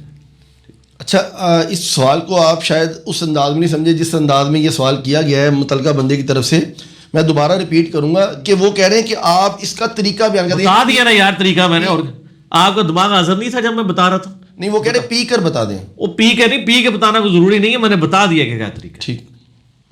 مجھے اب پیاس ہی لگی زبردستی میں پانی پہ آنا. تو اچھا، میرے ایک دوست ہیں جن کی کرسچن لڑکی کے ساتھ شادی ہوئی ہے، تو اب ان کے ہاں لڑکا پیدا ہوا ہے، تو انہوں نے اس کے بال نہیں کٹوائے. تو کیا بال کٹوانا جو ہے وہ مسلمان ہونے کے لیے ضروری ہے؟ اس کے متعلق آپ کیا فرماتے ہیں؟ دیکھیں جی، پچھلی دفعہ بھی ایک سوال آیا تھا کچھ عرصہ پہلے ختنے کے بارے میں بھی، اور یہ ساری چیزیں سنت ہیں. جامعہ ترمذی میں حدیث موجود ہے کہ نبی علیہ السلام نے فرمایا کہ جب بچہ پیدا ہو تو 7ویں دن اس کا عقیقہ کرو. لڑکے کی طرف سے 2 بکرے اور لڑکی کی طرف سے 1، اور اس کے سر کے بال منڈوا کے اس سے گندگی دور کرو اور اس کا نام رکھو. یہ 3 کام آپ نے کرنے ہیں. تو وہ ختنہ بھی یعنی کروانا ہے، وہ بھی سنت ہے. وہ تو صحیح بخاری کے اندر پورا چیپٹر موجود ہے ختنے کے بارے میں. یہ سنت ابراہیمی ہے. یہ جو آپ نے سوال کیا نا بال منڈوانے والا، یہ بال منڈوانا گندگی دور کرنا یعنی یہ میڈیکلی یہ چیز ضروری ہے. البتہ اگر کوئی نہیں کرواتا تو مسلمان ہی رہے گا. اس کے پیچھے کوئی اور مذہبی ایکٹیویٹی نہ ہو. جس طرح یہاں ہمارے پنجاب کے اندر لوگ وہ کوئی منت مانی ہوتی ہے، بچہ پیدا ہوگا اس کے بال بڑھنے دیتے ہیں حتیٰ کہ وہ چٹیاں بن جاتی ہے، پھر کسی مزار کے اوپر لے کے جا کے وہ چٹیا کو ختم کرواتے ہیں. اس طرح کی کوئی چیز نہیں ہونی چاہیے. ادروائز اگر انہوں نے نہیں کٹوایا کوئی ایشو نہیں ہے. الٹیمیٹلی تو کٹوانا پڑے گا ہی نا، کیونکہ بال زیادہ اگانے کے لیے شیو آف کرنا بھی ضروری ہوتا ہے. تو ایک نہ ایک دن تو وہ گندگی دور کرنی پڑے گی. ایک کمزور روایت ہے جس میں یعنی ترمذی کے اندر منقطع روایت ہے، اس میں یہ ہے کہ یہ یعنی جب یہ بال اتارے جائیں تو اس کے اگینسٹ یعنی چاندی تول کے صدقہ کی جائے. الٹیمیٹلی ایک روایت تو ہے یعنی صدقہ کرنے والی، وہ تو عقیقہ والا ہو جاتا ہے معاملہ. دوسری طرف یہ یعنی ایسی ایکٹیویٹیز نہیں ہیں جو فرائض کے اندر داخل ہے. یہ ایک رسومات ہیں، کریں گے تو افضل ہے، نہیں کریں گے تو آپ سنت سے محرومی ہے. عقیقہ بھی جو بندہ استطاعت رکھتا ہے وہی کرے گا، جو نہیں رکھتا تو نہ کرے. بے شک. اچھا، اگلا سوال یہ ہے کہ بعض لوگ جو ہے نا وہ اس چیز کو لیتے ہیں، وہ کہتے ہیں کہ بیماری چونکہ اللہ ہی کی طرف سے آتی ہے، آزمائش ہوتی ہے، تو وہ اللہ ہی اس کو دور کرے گا، اور وہ کہتے ہیں کہ ہم نے علاج نہیں کروانا. تو کیا یہ گناہ نہیں ہے؟ حرام ہے جی، علاج کرانا تو ضروری ہے. نبی علیہ السلام سے باقاعدہ پوچھا گیا ہے. ابو داؤد ترمذی کے اندر حدیث موجود ہے کہ نبی صلی اللہ علیہ وآلہ وسلم سے پوچھا گیا یا رسول اللہ جب ہم بیمار ہو جائیں تو علاج کروائیں. آپ فرمایا اللہ کے بندو علاج کرواؤ. اللہ تعالیٰ نے بڑھاپے کے علاوہ ہر مرض کی دوا نازل فرمائی ہے، یعنی بوڑھا جوان نہیں کبھی ہو سکتا. ٹھیک ہے. صحیح بخاری میں حدیث ہے نا کہ کلونجی میں موت کے علاوہ ہر مرض کی دوا ہے. موت وہ مرض ہے جو ٹل نہیں سکتا. بڑھاپا دوبارہ جوانی میں نہیں آپ آ سکتے کوئی دوائی کھا کے. صحیح بخاری و مسلم میں حدیث ہے کہ اللہ تعالیٰ نے کوئی ایسی بیماری نازل نہیں کی ہے جس کی دوا نہ اتاری ہو, اور جب وہ دوا موافق ہو جاتی ہے اس بیماری کے تو اللہ تعالیٰ کے اذن سے شفا ہو جاتی ہے. نبی علیہ السلام تو خود یعنی بیماریوں کا علاج کیا کرتے تھے, دعائیں تجویز کیا کرتے تھے. کتاب الطب پورا چیپٹر ہے مشکات کے اندر, آپ کو دوسری جلد کے اندر مل جائے گا, جس میں بخاری, مسلم, ابو داؤد, ترمذی, نسائی, ابن ماجہ کے حوالے سے کئی احادیث آپ کو مل جائیں گی کہ نبی صلی اللہ علیہ وآلہ وسلم نے باقاعدہ شہد کے ذریعے علاج کروایا ہے, ایون یہ داغ لگوانے کے ذریعے علاج کروایا ہے. سعد ابن معاذ کے بارے میں آتا ہے نا بخاری مسلم میں کہ ان کو جب تیر لگ گیا تھا تو اس میں پیپ پڑ گئی تھی, تو صفائی کروا کے اس کو داغ لگوایا تھا. تو یہ سارے علاج آپ نے کیے. یہ تو فنیٹکس کا ہے طریقہ کہ جی وہ کوئی بیمار ہے تو وہ مرتا ہی رہے, کوئی علاج کروانے کی ضرورت نہیں ہے. اسلام میں تو یہ چیز نہیں ہے, اسلام میں تو آپ نے علاج کروانا ہے, کیونکہ اللہ کی نعمتوں کی قدر کرنی ہے نا. یہ جو صحت ہے یہ بھی تو اللہ کی نعمت ہے, تو اس کی بھی آپ نے قدر کرنی ہے. اچھا, یہ بیماری کے علاج کا تو پوچھتے ہیں, ان کو پھکی دیا کریں. ان کو کہیں کہ جب آپ بھوکے ہوتے ہیں تو روٹی بھی نہ کھایا کریں, ٹھیک ہے نا. وہ بھی تو ایک کمزوری آپ کے اوپر آتی ہے نا, جیسے بیماری ایک پریشانی اور کمزوری آپ کے ساتھ اٹیچ ہے. اور اس سے اگلی بات بہت خطرناک ہے, جب پیشاب آئے تو پیشاب بھی نہ کیا کریں. وہ کوئی سوال نہیں پوچھتا کہ جی میں پیشاب روک لوں یہ کر لوں, اور روک بھی سکے نہیں روک سکتا, کوئی بھی نہیں روک سکتا. جنہیں سمندر روکے ہیں نا وہ بھی نہیں روک سکتے پیشاب. کہتے نا فلانے بزرگ نے سمندر روک لیا, وہ بزرگ بھی پیشاب نہیں اپنا روک سکتے. تو بھوک کے اوپر تو کبھی کسی نے نہیں کہا کہ جی میں کھانا کھا لوں کہ بھوکے ہی مر جاؤں. تو جس طرح بھوک ایک اللہ نے کمزوری اٹیچ کی ہے, اس طرح بیماری بھی ایک کمزوری اٹیچ کی ہوئی ہے, پیشاب بھی کمزوری اٹیچ کی ہوئی ہے, اور نیند بھی کمزوری اٹیچ کی ہوئی ہے. اب آپ کو سمجھ آئے گی یہ جو آیت ہے لا تأخذہ سنۃ ولا نوم, اللہ کو نہ اونگ آتی ہے نہ کبھی نیند. انسان دیکھیں کتنا کمزور ہے کہ انسان 24 گھنٹے کے اندر ایک دفعہ نہ سوئے تو اگلے 24 گھنٹے کے لیے پرفارم ہی نہیں کر سکتا. کوئی بڑے سے بڑا جینیس, پہلوان, طاقتور انسان پیشاب نہ کرے تو اپنی زندگی نہیں گزار سکتا, کھانا نہ کھائے زندگی نہیں گزار سکتا. یہ کمزوریاں تو انسان کو بتاتی ہیں کہ وہ اپنی مرضی سے پیدا نہیں ہوا, اس کو کسی نے پیدا کیا. ٹھیک ہو گیا. تو یہ بیماری کو جو علاج نہیں کراتے نا, ان کو نہ سمجھ آ رہی ہو نا تو جیلم شریف کی پھکی شریف دے دیا کرے ان کو کہ سر کھانا بھی نہ کھائیں, آپ پیاس لگے پانی بھی نہ پیئیں.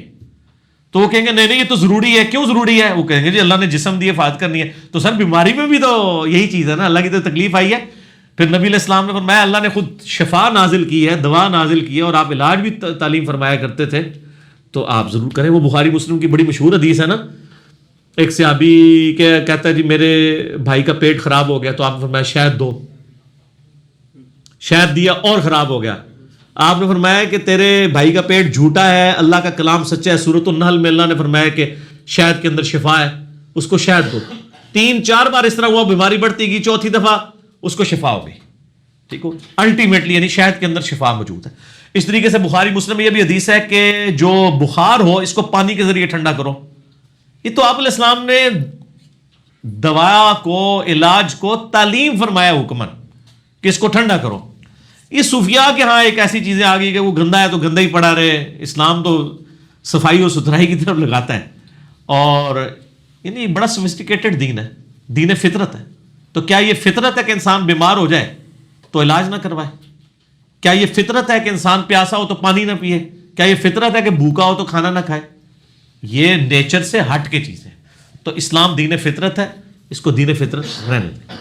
اچھا, اسی ضمن میں ایک سوال ہے کہ اللہ کے نبی کریم صلی اللہ علیہ وسلم خود بھی تو حجامہ کروایا کرتے تھے. جی, حجامہ کرانا بھی موجود ہے. وہ تو کئی ایک علاج, جب میں نے جنرل بات کر دی تو کئی ایک علاج موجود ہے. اگلا سوال ہے جی کہ مولا علی علیہ السلام کے حوالے سے انہیں کہا جاتا ہے مولا کائنات, تو کیا یہ کہنا جائز ہے؟ اور دوسرا اس کے ساتھ یہ ہے کہ کیا ایسے اصحاب رسول صلی اللہ علیہ وسلم موجود ہیں کہ جن کو نبی کریم صلی اللہ علیہ وسلم نے مختلف مواقع پہ ان کے لیے بھی لفظ مولا جو ہے وہ تجوید کیا اور ان کو اس نام سے پکارا؟ دیکھیں, میں نے تقریباً 8 سے 5 سال پہلے ایک لیکچر دیا تھا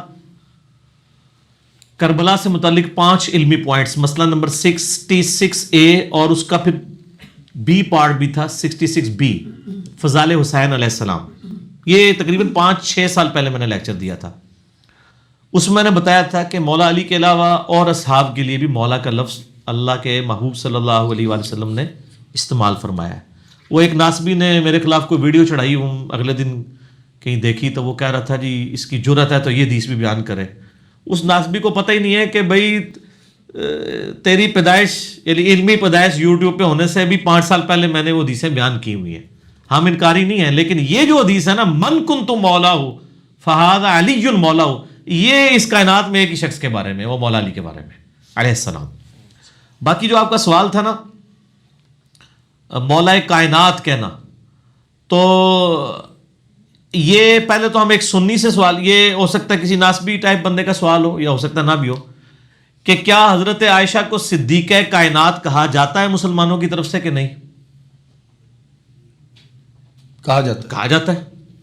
کیوں کہا جاتا ہے؟ نبی علیہ السلام کی نسبت کی وجہ سے صدیق اکبر کہا جاتا ہے. حالانکہ سیدہ عائشہ کا جو صدیقہ ہے وہ تو ان کے باپ کی نسبت سے ہے، وہ خود صدیقہ نہیں ہے، وہ صدیق کی بیٹی ہے. ٹھیک ہو گیا؟ پھر بھی صدیقہ کائنات کہہ دیتے ہیں انڈائریکٹلی. تو جس شخص کو نبی علیہ السلام جو امام کائنات ہے وہ کہہ دیں کہ جس کا مولا میں، اس کا مولا علی، تو پوری کائنات کا مولا نبی علیہ السلام ہے بے شک. تو پھر مولا علی بھی مولا کائنات ہے، اس میں کون سا مسئلہ ہے؟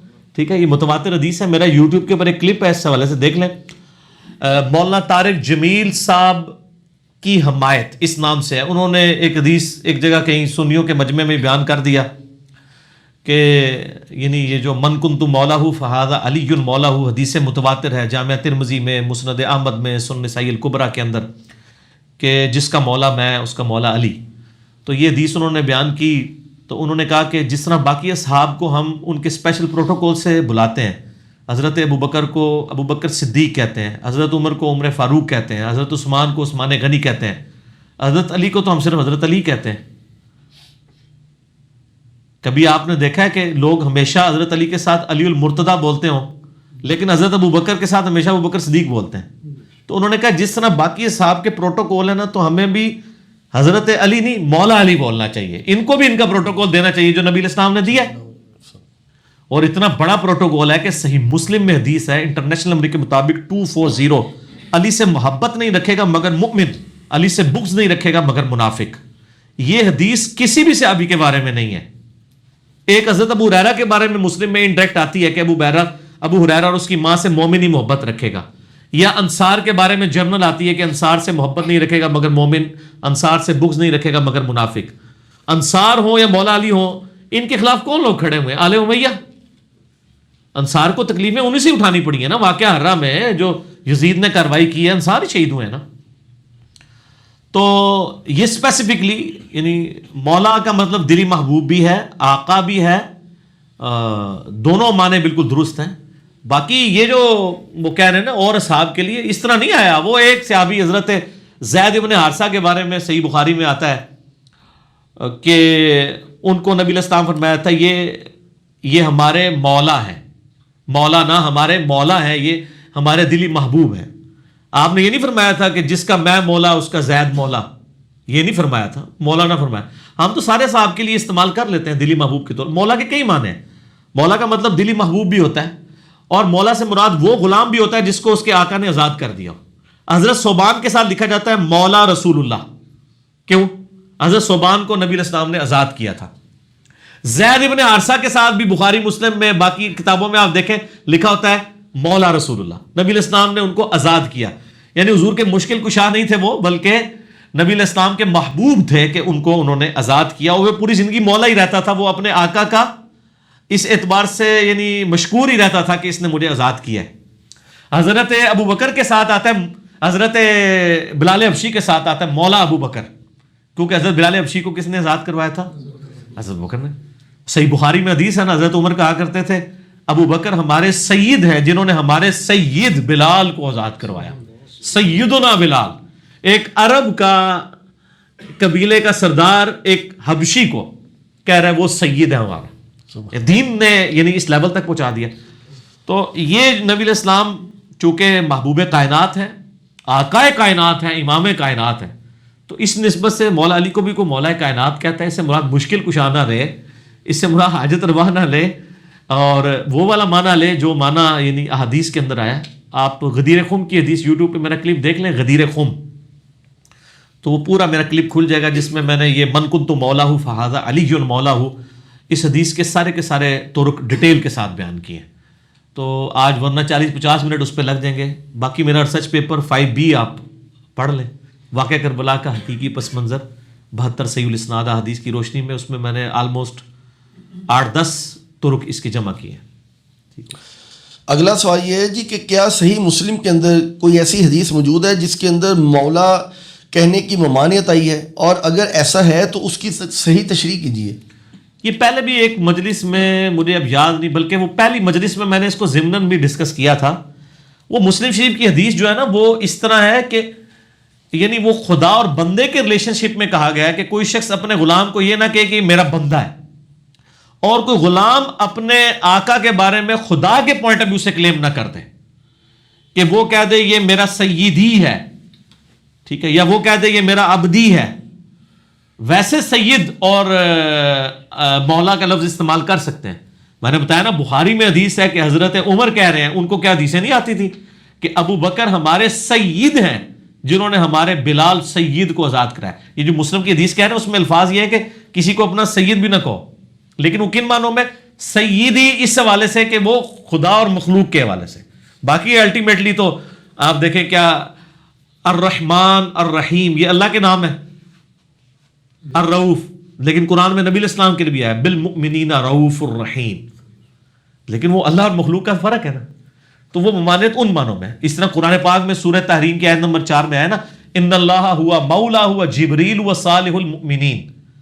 اللہ نبی علیہ السلام کا مولا ہے اللہ, جبریل اور صالح مومنین اور فرشتے, یہ اللہ کے نبی علیہ السلام کے مولا ہے, دلی محبوب ہے, ان کے پشت پناہ ہے.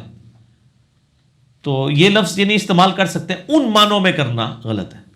تو قرآن پاک میں بالکل واضح آ گیا, احادیث کے اندر موجود ہے, تواتر کے ساتھ آیا. اگلا پوری امت کیا نبی علیہ السلام کے لیے نہیں کہتی اللہم صلی علی سیدنا و مولانا محمد؟ تو سیدنا بھی کہتے ہیں, مولانا بھی کہتے ہیں. اگلا سوال ہے جی کہ ایک مولانا صاحب نے کہا ہے کہ ایک صحابی نبی کریم صلی اللہ علیہ وسلم کے دور میں تھے کہ جن کے دل میں حضرت عثمان رضی اللہ تعالیٰ عنہ کے حوالے سے بغض تھا, تو آپ صلی اللہ علیہ وسلم نے ان کا جنازہ نہیں پڑھایا تھا. کیا ایسا کوئی واقعہ ہوا تھا؟ ہاں, یہ واقعہ مولانا نے جو بیان کیا نا, اگر ان سے پوچھا جاتا ہے یہ واقعہ لکھا کہاں ہوا ہے, اور صرف لکھا ہوا نہ بتاتے بلکہ وہ اس کتاب سے پوری روایت پڑھ کے سنا دیتے, تو شاید ان کو بھی خود حیا آتی یہ بات کرتے ہوئے. جس شخص کے بارے میں یہ بات موجود تھی اس کو تو بیان کرتے ہوئے سب کو حیا آتی ہے. صحیح مسلم میں حدیث ہے انٹرنیشنل نمبر کے مطابق 240, علی سے محبت نہیں رکھے گا مگر مؤمن, علی سے بغض نہیں رکھے گا مگر منافق. یہ حدیث آپ کسی سنی کو ٹیسٹ کر کے تو دیکھیں, آگے سے اس کے دل کا غبار نہ نکل آیا تو آپ مجھے پکڑ لیجئے گا. آپ حضرت ابوبکر عمر عثمان کی شان میں کوئی جھوٹی روایت بھی کسی سنی کو بھیج دیں, کبھی کاؤنٹر کوسچن نہیں کرے گا. حضرت علی کی شان میں بخاری مسلم سے بھی پیش کریں تو اس کو ہاتھ پاؤں کانپنے شروع ہو جائیں گے کہ یار یہ کیا, یہ کوئی شیعوں والی باتیں کر رہا ہے. یہ ٹرینڈ شروع میں بھی تھا. میرا جو پچھلے دنوں ایک کلپ ریکارڈ ہوا ہے ایک بغض علی آل امیہ کے دور میں, اس میں نے کئی مثالیں حدیث سے پیش کی ہیں کہ صحابہ کے زمانے میں بھی لوگوں میں حضرت علی کے بارے میں بغض تھا اور ان کو حدیثیں نہیں ہضم ہوا کرتی تھی. یہ حدیث نہیں سی ہضم ہوتی بخاری مسلم جو دونوں میں آئی ہے, علی کی میرے ساتھ وہی نسبت ہے جو ہارون کی موسیٰ کے ساتھ, مگر میرے بعد کوئی نبی نہیں.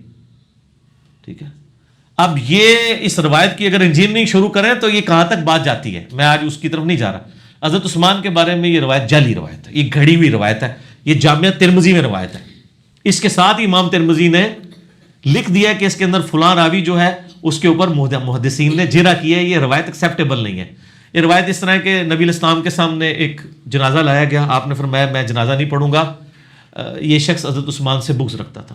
آل امیہ نے جب دیکھا کہ حضرت علی کی شان کے بارے میں اتنی صحیح حدیثیں موجود ہیں تو انہوں نے کہا چلے ہم بھی کوئی ایک گھاڑ لیں حضرت عثمان کو اس لیول پہ لانے کے لیے. حضرت عثمان سے ہم بھی محبت کرتے ہیں, میں نے حضرت عثمان کی شان میں کتنی حدیثیں بخاری مسلم سے بیان کی ہیں, لیکن جو ہے نہیں وہ تو نہ آپ جعلی بنائے دوسرے کو نیچا کرنے کے لیے. یہ ہمارے جہلم شہر میں ایک مسجد ہے, آج سے تقریباً کوئی سمجھ لیں 8-10 سال پہلے کی بات ہے. میرے پاس ایک بھائی آئے, بڑے وہ یعنی پڑھ لکھے آدمی تھے. مجھے کہتے ہیں نہیں میں نے آج ایک مولانا اہل حدیث ہیں ان کے پیچھے جمعہ پڑھا ہے, تو انہوں نے حضرت عثمان کے بارے میں ایک حدیث بیان کی ہے. اچھا یہی والی حدیث تو کہتے ہیں میں نے ان سے اس حدیث کا ریفرنس مانگا ہے، اگلا جمعہ آ گیا ابھی تک ریفرنس نہیں ان کو مل رہا، تو مجھے بتائیں یہ حدیث ہے؟ میں نے کہا پہلے تو ان علماء سے پوچھیں کہ جن کو یہ ریفرنس ہی نہیں مل رہا کہ حدیث کہاں ہے تو انہوں نے بیان کیوں کیے ممبر کے اوپر؟ کہتے ہیں جی میں نے تو اس سے بڑی بات ان سے پوچھی تھی کہ کیا نبی علیہ السلام کے اصحاب میں ایسے لوگ بھی تھے جو حضرت عثمان سے بغض رکھتے تھے؟ تو صحابی کو آپ کہہ رہے ہیں کہ وہ حضرت عثمان سے بغض رکھتا ہوں، تو وہ کون سے تھے لوگ؟ کیسے ہو سکتا ہے یہ؟ اگر ہے تو وہ کون سے لوگ ہیں؟ دو ہی آپشن ہے نا، یا تو ہوں گے نہیں یا ہے تو وہ بتائیں کون سے ہیں۔ تو میرے پاس آیا تو میں نے کہا میرے بھائی یہ تو روایت ترمذی میں ہے اور یہ روایت ہی جعلی ہے۔ کہتا جی شکر الحمدللہ، مجھے پہلے ہی لگتا تھا کہ یہ روایت ہی جعلی ہوگی۔ تو یہ روایت بالکل جعلی روایت ہے، کوئی ایسی حدیث موجود نہیں ہے۔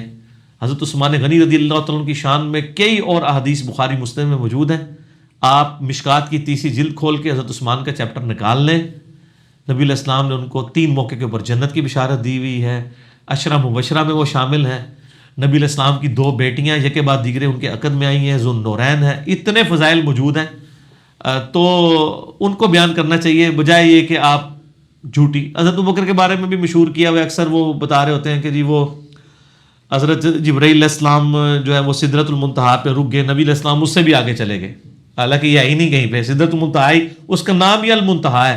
تو حضرت ابوبکر نے کہا میں ہوتا تو میں حضور کے ساتھ میں بھی آگے چلا جاتا۔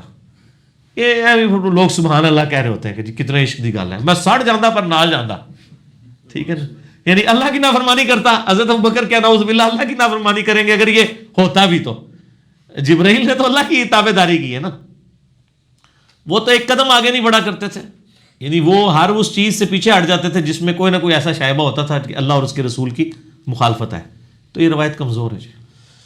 اگلا سوال ہے جی کہ آپ بعض اوقات کہتے ہیں کہ بریلوی لوگ جو ہیں وہ اپنے بزرگوں کو قبروں سے نکالیں اور نکال کر میڈیا کے سامنے پیش کریں تاکہ سب کے سب لوگ جو ہیں ان کو بریلوی کر لیا جائے، تو وہ اس کے حوالے سے یہ بات کرتے ہیں کہ اگر اسی چیز کو دلیل بنانا ہے ہاں جی، تو نبی کریم صلی اللہ علیہ وسلم کو قبر مبارک سے نکال کر ہم پوری کی پوری دنیا کو مسلمان کیوں نہیں کر لیتے؟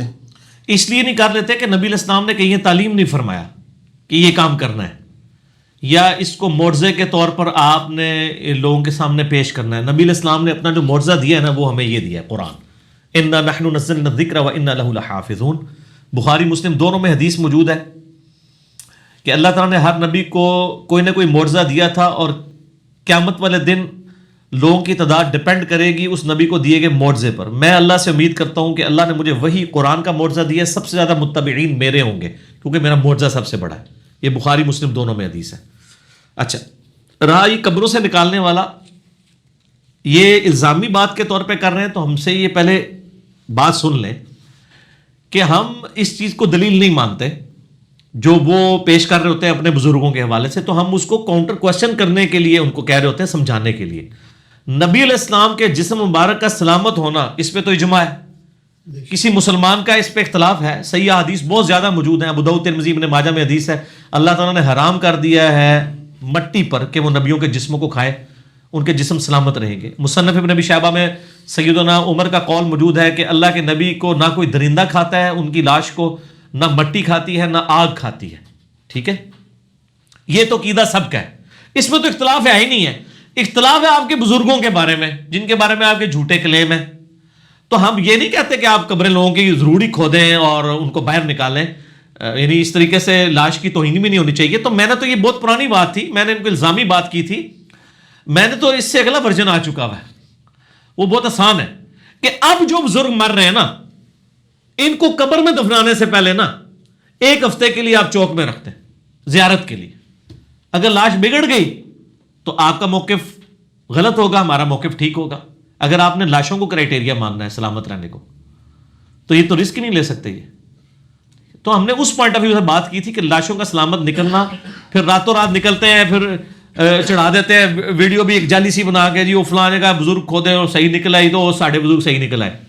میں نے ان کو بتایا کہ دوسرے مسلک کے لوگ بھی یہ دعویٰ کرتے ہیں کہ ہماری لاشیں بھی سلامت نکلتی ہیں، تو آپ ان کو کیوں نہیں مان لیتے ہیں؟ ان کے لیے تو آپ کہتے ہیں مر گیا مردود، نہ فاتحہ نہ درود، وہ بھی کلیم کرتے ہیں کہ ہماری لاشیں بھی سلامت نکلتی ہیں۔ کسی بندے کی لاش کا سلامت نکلنا اس چیز کا ثبوت قطعاً نہیں ہے کہ یہ اس کی بزرگی کی دلیل ہے، اور یہ میں نہیں کہہ رہا، یہ خود بھی کریں گے، ان کو پوچھیں کہ کسی اہل حدیث کی لاش سلامت نکل آئے، کوئی بریلوی مان لے گا؟ وہ اگر مانا بھی تو یہ مانے گا کہ مرنے تو پہلے بریلوی ہو گیا سی تاں لاش صحیح نکلی ہے. ہاں اہل حدیث ہوتے ہوئے ماننے کے لیے تیار نہیں ہوگا. تو سر جو چیز آپ ایک دوسرے کی ماننے کے لیے تیار نہیں تو ہمیں کہ اس کی دوست کیوں لگاتے ہیں؟ اپنے پاس رکھیں اپنی دوست. تو میں نے اس پوائنٹ آف ویو سے بات کی تھی کہ آپ یہ میڈیا میں یہ کریں, اس پوائنٹ آف ویو سے نہیں کہ ضرور کریں, یعنی آپ کا کلیم ہے نا, ہم تو کلیم کر ہی نہیں رہے کہ ایسا کرنا چاہیے. آپ یہ اگلے دن کہتے ہیں نا ہر آئے دن جی فلاں حضور کی لاش جو ہے وہ فلانے کا سے فلانے کا شفٹ کر دی گئی. سر شفٹ کرنے سے پہلے میڈیا کو بلا لیا کریں, اگر آپ اتنے کانفیڈنٹ ہیں تو بلائیں, پتہ چل جائے گا. اور یا یہ بات بھی یاد رکھیں, کسی کی لاش کا سلامت نہ رہنا اس بات کا ثبوت نہیں ہے کہ وہ ولی نہیں ہے. صحابہ کرام کی لاشوں کے مسلے ہوئے ہیں تو کیا ولی اللہ نہیں تھے وہ؟ صحابہ کرام کو تیل کے کڑاہوں میں جلایا ہے رومن امپائر کے لوگوں نے. جنگ یرموک میں سے پہلے جو مہمات میں کچھ صحابہ پکڑے جاتے تھے نا, تو ان کو آگ کے کڑاہوں میں جلایا گیا, اور یہ خود بیان کر رہے ہوتے ہیں. جب بزرگوں کی باری آتی ہے وہ کہتے ہیں نگاہ مار کے پورے شہر میں اگلا آتی ہے, جدو صحابی دی باری ہوتی ہے صحابی آپ ہی ساڑ جاتا ہے. اب آپ فرق دیکھ لیں, کسی بزرگ کے بارے میں نہیں آپ سنیں گے کہ اس کو آگ کے وہ اگر کوئی واقعہ بنایا بھی ہوگا نا تو وہ کہیں گے کڑاہے میں ڈالا کڑاہی بجھ گیا. یہ آئے گا, صحابی کے بارے میں نہیں آئے گا. ویسے صحابہ کرام کو اللہ تعالیٰ نے کتنا محفوظ رکھا ہے اس طرح کے جھوٹے واقعات سے. وہ مجھے ایک بھائی کہتے ہیں کہ جب میں بریلوی تھا نا, وہ ریورٹ ہوئے نا میرے ساتھ ہی, مجھے کہتے ہیں میں اس وقت بھی سوچتا تھا یار صحابہ دی کوئی کرامت نہیں نکلتی, ساری بزرگاں نہیں نکلتی ہیں. تو صحابہ کی بھی کرامتیں ہیں لیکن اس طرح کی نہیں جو آپ یہ بتا رہے ہیں. تو وہ کرامت جو ہے وہ ہو جاتی. کیا چیز؟ ہاں حضرت عمر کا پاؤں صحیح بخاری میں کہ وہ سلامت نکلا تھا. تو وہ مطلب ضروری نہیں ہے کہ کوئی سلامت نکلے تو وہی اس کی بزرگی کی دلیل ہے, یہ کوئی ضروری نہیں ہے. ٹھیک. اگلا سوال ہے جی کہ نواقض اسلام کون کون سے ہیں جن کی وجہ سے کوئی انسان دائرہ اسلام سے باہر نکل جاتا ہے؟ دائرہ اسلام سے باہر اسی وقت نکل جاتا ہے جب وہ اپنے مسلک سے باہر نکل جائے. سیدھی سی بات ہے, نواقض اسلام یہی ہے. ویسے محمد عبد الوہاب صاحب کی کتاب بھی ہے نواقض اسلام, وہ انہوں نے لکھی ہوئی ہے, لیکن ظاہر ہے وہ ان کی انسانی کوشش ہے, اس میں تو بڑا انہوں نے غلوب بھی کیا ہے. وہ میں اس کو ڈسکس نہیں کرنا چاہتا اس کتاب کو کہ کن چیزوں سے اسلام سے بندہ باہر نکل جاتا ہے. فی الحال تو سب سے بڑا مسئلہ یہ ہے کہ جب آپ اپنا مسلک چھوڑتے ہیں تو آپ اسلام سے نکل جاتے ہیں. جب میں یعنی بریلویت سے ریورٹ ہوا تو یہاں پہ لوگوں نے مجھے رافضی کہنا شروع کر دیا نا, بریلویوں نے. تو میں نے ایک دن اسے پوچھا کہ یار آپ رافضی مجھے کیوں کہہ رہے ہیں, مطلب کبھی قادیانی کہہ دیتے ہیں, کبھی رافضی, کبھی کچھ نام رکھ دیتے ہیں. وہ کہتے ہیں رافضی دیکھیں نا جی, وہ امام جو تھے امام زید, انہوں نے یعنی کہا تھا نا ان شیعان علی کو جو حضرت ابوبکر عمر پہ لعنت کرتے تھے کہ تم نے اپنے امام کو چھوڑ دیا, تم رافضی ہو. تو میں نے کہا ان کا تو سمجھ آتی ہے, میں کیسے رافضی ہوا, ہم تو صحابہ کرام کی عزت کرتے ہیں. کہتے نہیں آپ نے ہمارے امام کو چھوڑ دیا, مظفر بریلوی صاحب کو, تو آپ اس اعتبار سے رافضی ہیں. سر تو سر ہمیں پھر فخر ہے اس کے اوپر کہ ہم ساروں کو چھوڑ کے نبی علیہ السلام کو اپنا امام مانتے ہیں, الحمدللہ. تو آپ ہمیں رافضی کہیں گے, یعنی دیوبندی بھی کہیں گے رافضی ہے, بریلوی بھی کہیں گے رافضی ہے, اہل حدیث تو ویسے ہی بیچارے اور چکر میں پڑے ہوئے ہیں, وہ بھی کہہ دیں گے, اور اس حساب سے تو شیعہ بھی ہمیں رافضی کہیں گے, سارے کہیں گے. تو وہ یعنی لوگوں کی اپنی ایک مینٹالٹی ہے, لوگوں کو کیا سمجھایا جائے. تو سوال کیا ہو رہا تھا؟ سوال یہ ہو رہا تھا کہ نواقض اسلام. تو بس موٹی سی بات یہی ہے کہ جو آپ کے مسلک چھوڑ دے وہ اسلام سے خارج ہے. اور یہ میں مذاق کے طور پہ نہیں کہہ رہا, یہ بالکل جینون بات ہے. میں نے کئی بار یہ کہا ہے کہ آپ کسی بریلوی رناؤنڈ عالم کو, پاکستان کے سب سے ٹھنڈا بندہ کون ہے, مفتی منیب الرحمان ہے نا, ان کو وہ اس وقت تنظیم المدارس کے ہیڈ بھی ہیں. پاکستان میں 3 بڑے یعنی بورڈ ہیں علماء کے, جیسے یہاں پنڈی بورڈ اور وہ فیصل آباد بورڈ, یہ بورڈ بنے ہوئے نا, اس طرح جو علماء کے بورڈ ہیں وہ 3 ہیں. تنظیم المدارس بریلویوں کا ہے, اور وفاق المدارس دیوبندیوں کا ہے, اور ایک تیسرا ہے وفاق المدارس السلفیہ, وہ ہے ان کا اہل حدیث کا, اور ایک اہل تشیع کا بھی ہے. یہ 4 ہیں. بریلویوں کا جو تعداد میں سب سے زیادہ ہے ان کا جو ہے وہ تنظیم المدارس ہے, اور اس کے ہیڈ جو ہے مفتی منیب الرحمان صاحب ہیں. ٹھیک ہے جی, جو ماشاءاللہ بلٹ فار دا کل, وہ ایک ہوتا ہے نا اس میں پروگرام نیشنل جغرافک میں, تو مفتی صاحب بلٹ فار دا رویت الہلال کمیٹی ہیں, کیونکہ وہ پچھلے تقریباً میرا خیال 20 سال تو ان کو ہو چلے ہیں, روت الال کمیٹی کے چیئرمین ہی ہیں, ان سے کہہ دیں کہ وہ یہ فتویٰ لکھ دیں کہ میں بریلوی ہوتے ہوئے بھی دیوبند اہل حدیث شیعہ کو اگرچہ گمراہ سمجھتا ہوں اور میں ان کو دوستی بھی مانتا ہوں, لیکن یہ ہے مسلمان ہیں, ایک نہ ایک دن عذاب بھگت کے جنت میں چلے ہی جائیں گے. یہ اپنے یعنی مدرسے کے پیڈ کے اوپر لکھ کے نا اپنی مور کے ساتھ یہ دے دیں, کبھی بھی نہیں دیں گے. تو اس کا کیا مطلب ہے؟ وہ ان کو کافر سمجھتے ہیں, کیونکہ مسلمان نے تو ایک نہ ایک دن جنت میں چلے جانا ہے. یہ ہے نا عقیدہ قرآن و حدیث کی روشنی میں. تو ان کو کیا حرج ہے یہ کہہ دینا کہ جی بریلویوں کے علاوہ جتنے فرقے ہیں یہ گمراہ بھی ہیں, دوستی بھی ہیں, کروڑوں سال دوزخ میں جلیں گے, لیکن آخر میں اللہ تعالیٰ ان کو اٹھا لے گا. وہ سر آخر میں اٹھانے کے بھی قائل نہیں ہیں. لال رومال والے جتنے ہیں نا اس وقت, ان کو کہیں یہ لکھ کے دے دیں کہ بریلوی دیوبندی اور شیعہ یہ دوستی ہیں, بدتی ہیں, گمراہ ہیں, لیکن ایک نہ ایک دن یہ جنت میں چلے جائیں گے. سب کو لال رومال والا آپ کو لکھ کے دے گا نہیں. تو کیا مطلب ہے؟ یہ کافر سمجھ رہے ہیں ان کو. تو نواقض اسلام ہو گیا نا. اہل حدیث کے نزدیک بریلوی, شیعہ اور دیوبند کافر ہیں. اچھا آپ کے یہ دیوبند لوگ کہتے ہیں دیوبند والے تھوڑے ماڈریٹ ہیں, اور پھر جب نام لیں تو کہتے ہیں طارق جمیل. میں کہتا ہوں کوئی اور نام لے, کہتے ہیں طارق جمیل. پھر میں کہتا ہوں کوئی اور نام لے, کہتے ہیں طارق جمیل. تو طارق جمیل صاحب کو تو خود ٹھنڈے مار کے دیوبند کے علماء نے دھمکیاں دے دے کے اپنے مسلک سے باہر پھینک دیا ہوا ہے. ان کے خلاف اتنی موٹی کتاب آ چکی ہوئی ہے. طارق جمیل صاحب دیوبندی تو نہیں ہے, وہ آپ وہ کہیں بھی دیوبندی ہو تو ان کو لوگ نہیں مانتے. ٹھیک ہے, آپ اپنے رناؤنڈ علماء جن کو آپ نے لانچ کیا ہوا ہے, مثلا میں کہتا ہوں الیاس گمن صاحب, وہ لکھ کے دے دیں جو مناظرے کر رہے ہیں کہ جی دیوبندیت کے علاوہ جتنے فرقے ہیں وہ گمراہ ہیں, لیکن ایک نہ ایک دن انشاءاللہ تعالی عذاب بھگت کے جنت میں چلے ہی جائیں گے. یہ لکھ دیں گے نہیں. تو سر یہ گمراہ تو انہوں نے صرف آپ کے اوپر لیبل لگایا ہوا ہے, اصل میں اندر سے کافر کہہ رہے ہوتے ہیں. انڈیا, پاکستان, بنگلہ دیش میں اگر آپ کو گمراہ یا آپ کو بدتی کہہ رہا ہے تو اصل میں وہ کافر کہہ رہا ہے, لیکن وہ چونکہ قانون سے ڈرتا ہے اس لیے کافر کا لفظ نہیں بول رہا. تو نواقض اسلام آپ کو پتہ چل گیا. ہاں, اب وہ نواقض اسلام بھی ڈسکس کر دیتے ہیں جو اللہ رسول کے نزدیک ہے. اللہ رسول کے نزدیک عز و جل و صلی اللہ علیہ وآلہ وسلم موٹا سا دین ہے. اللہ کو ایک ماننا, نبی علیہ السلام کو اللہ کا آخری پیغمبر ماننا, قرآن کو اللہ کی کتاب ماننا, مرنے کے بعد جی اٹھنے کے اوپر ایمان, فرشتوں پر, کتابوں پر یہ ایمان, اور ضروریات دین میں سے کسی کا انکار نہ کیا جائے. ضروریات دین کون سی ہیں؟ یعنی نماز فرض ہے, روزہ فرض ہے, وہ جو 5 چیزیں بخاری مسلم میں ہے کہ اسلام کی بنیاد 5 چیزوں پہ ہے. کلمہ, اس کے بعد نماز, اس کے بعد رمضان زکوٰۃ, پھر رمضان کے روزے, اور استطاعت ہو تو حج. یہ بنیادی موٹی موٹی چیزیں. باقی اگر آپ باریکیوں میں جائیں تو میں نے آپ کو بتایا تو کوئی نہیں بچے گا. تو میں اس میں ایک آسان جملہ بولتا ہوں کہ اسلام میں داخل کرتے وقت جو چیزیں آپ نے کسی سے پڑھوائی تھی نا, جب تک وہ ان چیزوں کا انکاری نہیں ہوتا اس وقت تک اسلام سے نکل نہیں سکتا. آپ جب کسی کو مسلمان کرتے ہیں تو کیا آپ اس کو کیا یہ پڑھاتے ہیں لا الہ الا اللہ محمد رسول اللہ ابو بکر ولی اللہ؟ تو آپ حضرت ابو بکر کا انکار کرنے سے وہ اسلام سے نہیں نکلے گا. یا عمر ولی اللہ, یا عثمان ولی اللہ, یا علی ولی اللہ, یہ تو نہیں پڑھواتے. ایون جو یہ پڑھتے ہیں وہ بھی کہتے ہیں نہیں جی یہ تو ہم ایک سلوگن کے طور پہ کلمہ لا الہ الا اللہ محمد رسول اللہ ہی ہے. نماز میں وہ بھی یہی پڑھ رہے ہوتے ہیں. تو اس کا مطلب ہے کہ حضرت ابو بکر, عمر, عثمان و علی کا انکار کر کے کوئی کافر نہیں ہوتا نا. تو باقی تو آپ کے مولوی تو کسی کھاتے میں نہیں ہے نا. اسلام میں داخل کرنے کے لیے اللہ, رسول, آخرت, قرآن کو ماننا ضروری ہے.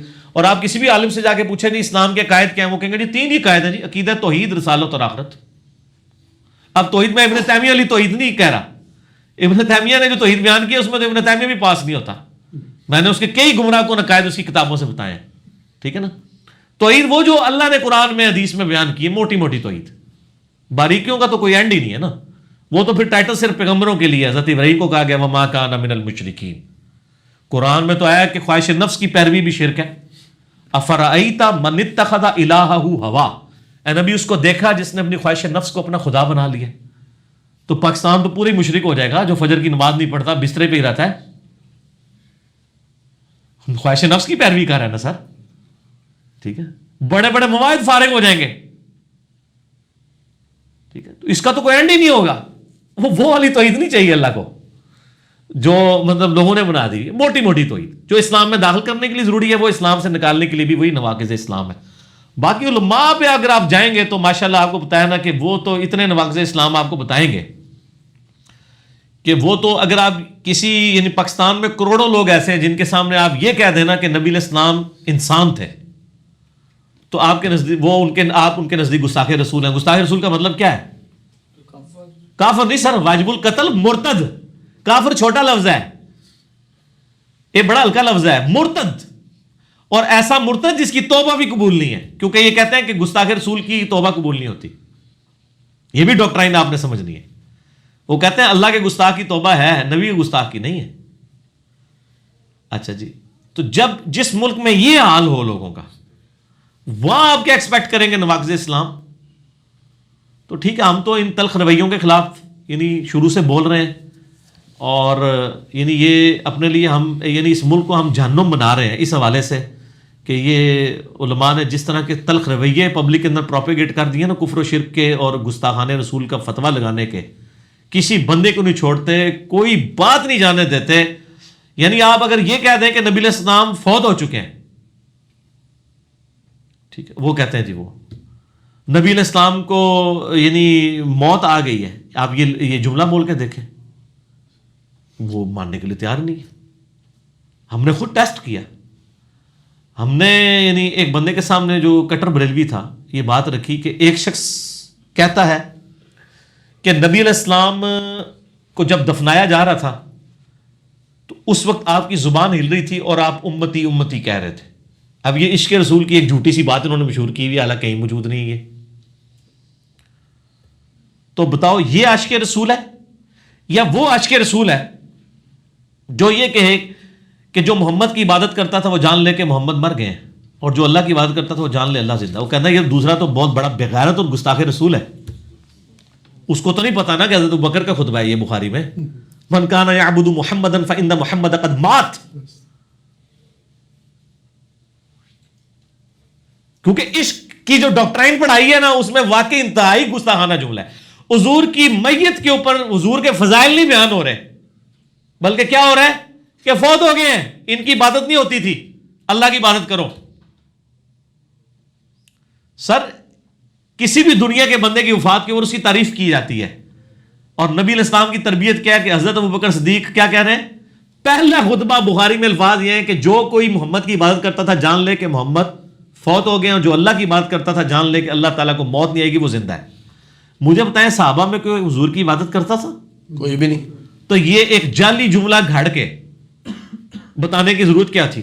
اس لیے کہ جو بعد میں جعلی عاشقان رسول آنے تھے نا، ان کے منہ پہ ہم تھوپ سکیں کہ یہ نبی کی تربیت ہے. حضرت ابوبکر کو پتا تھا کہ پہلے انسانیت نے بہت بڑا رسک لیا ہے کہ آج اس وقت دنیا کا سب سے بڑا شرک ایک پیغمبر کے نام پہ ہو رہا ہے. کون؟ عیسیٰ ابن مریم. اور وہ شرک سامنے تھا. نبی علیہ السلام نے بھی دوسرا عیسیٰ ابن مریم بن جانا تھا اگر آپ تعلیمات نہ یہ دیتے. بخاری میں حدیث ہے، میری شان کو اس طرح بلند نہ کرنا جس طرح عیسائیوں نے اپنے نبی کو بڑھا دیا تھا. میں اللہ کا بندہ اور اس کا رسول ہوں، مجھے اللہ کا بندہ اور اس کا رسول کہنا. یار وہ اصحاب جو بخاری مسلم میں آتا ہے، آپ کے وضو کا پانی نہیں گرنے دیتے تھے، آپ کا بلغم اپنے ہاتھوں پہ لے کے چہرے پہ ملتے تھے، آپ کا پسینہ خوشبو کے لیے استعمال کرتے تھے، آپ کے کرتے کا دھون استعمال کرتے تھے، آپ کے بال مبارک ایسے تبرک رکھتے تھے، اتنی عقیدت رکھتے تھے. وہ اصحاب یہ کہہ رہے ہیں کہ محمد علیہ السلام فوت ہو چکے ہیں، اور ان کی میت کے اوپر، اور ساتھ فیبریکیٹڈ جملہ بول رہے ہیں کہ جو کوئی محمد کی بات کرتا تھا جان لے کہ محمد فوت ہو چکے ہیں. حالانکہ کوئی بھی نہیں تھا کرتا، آج بھی کوئی نہیں کرتا.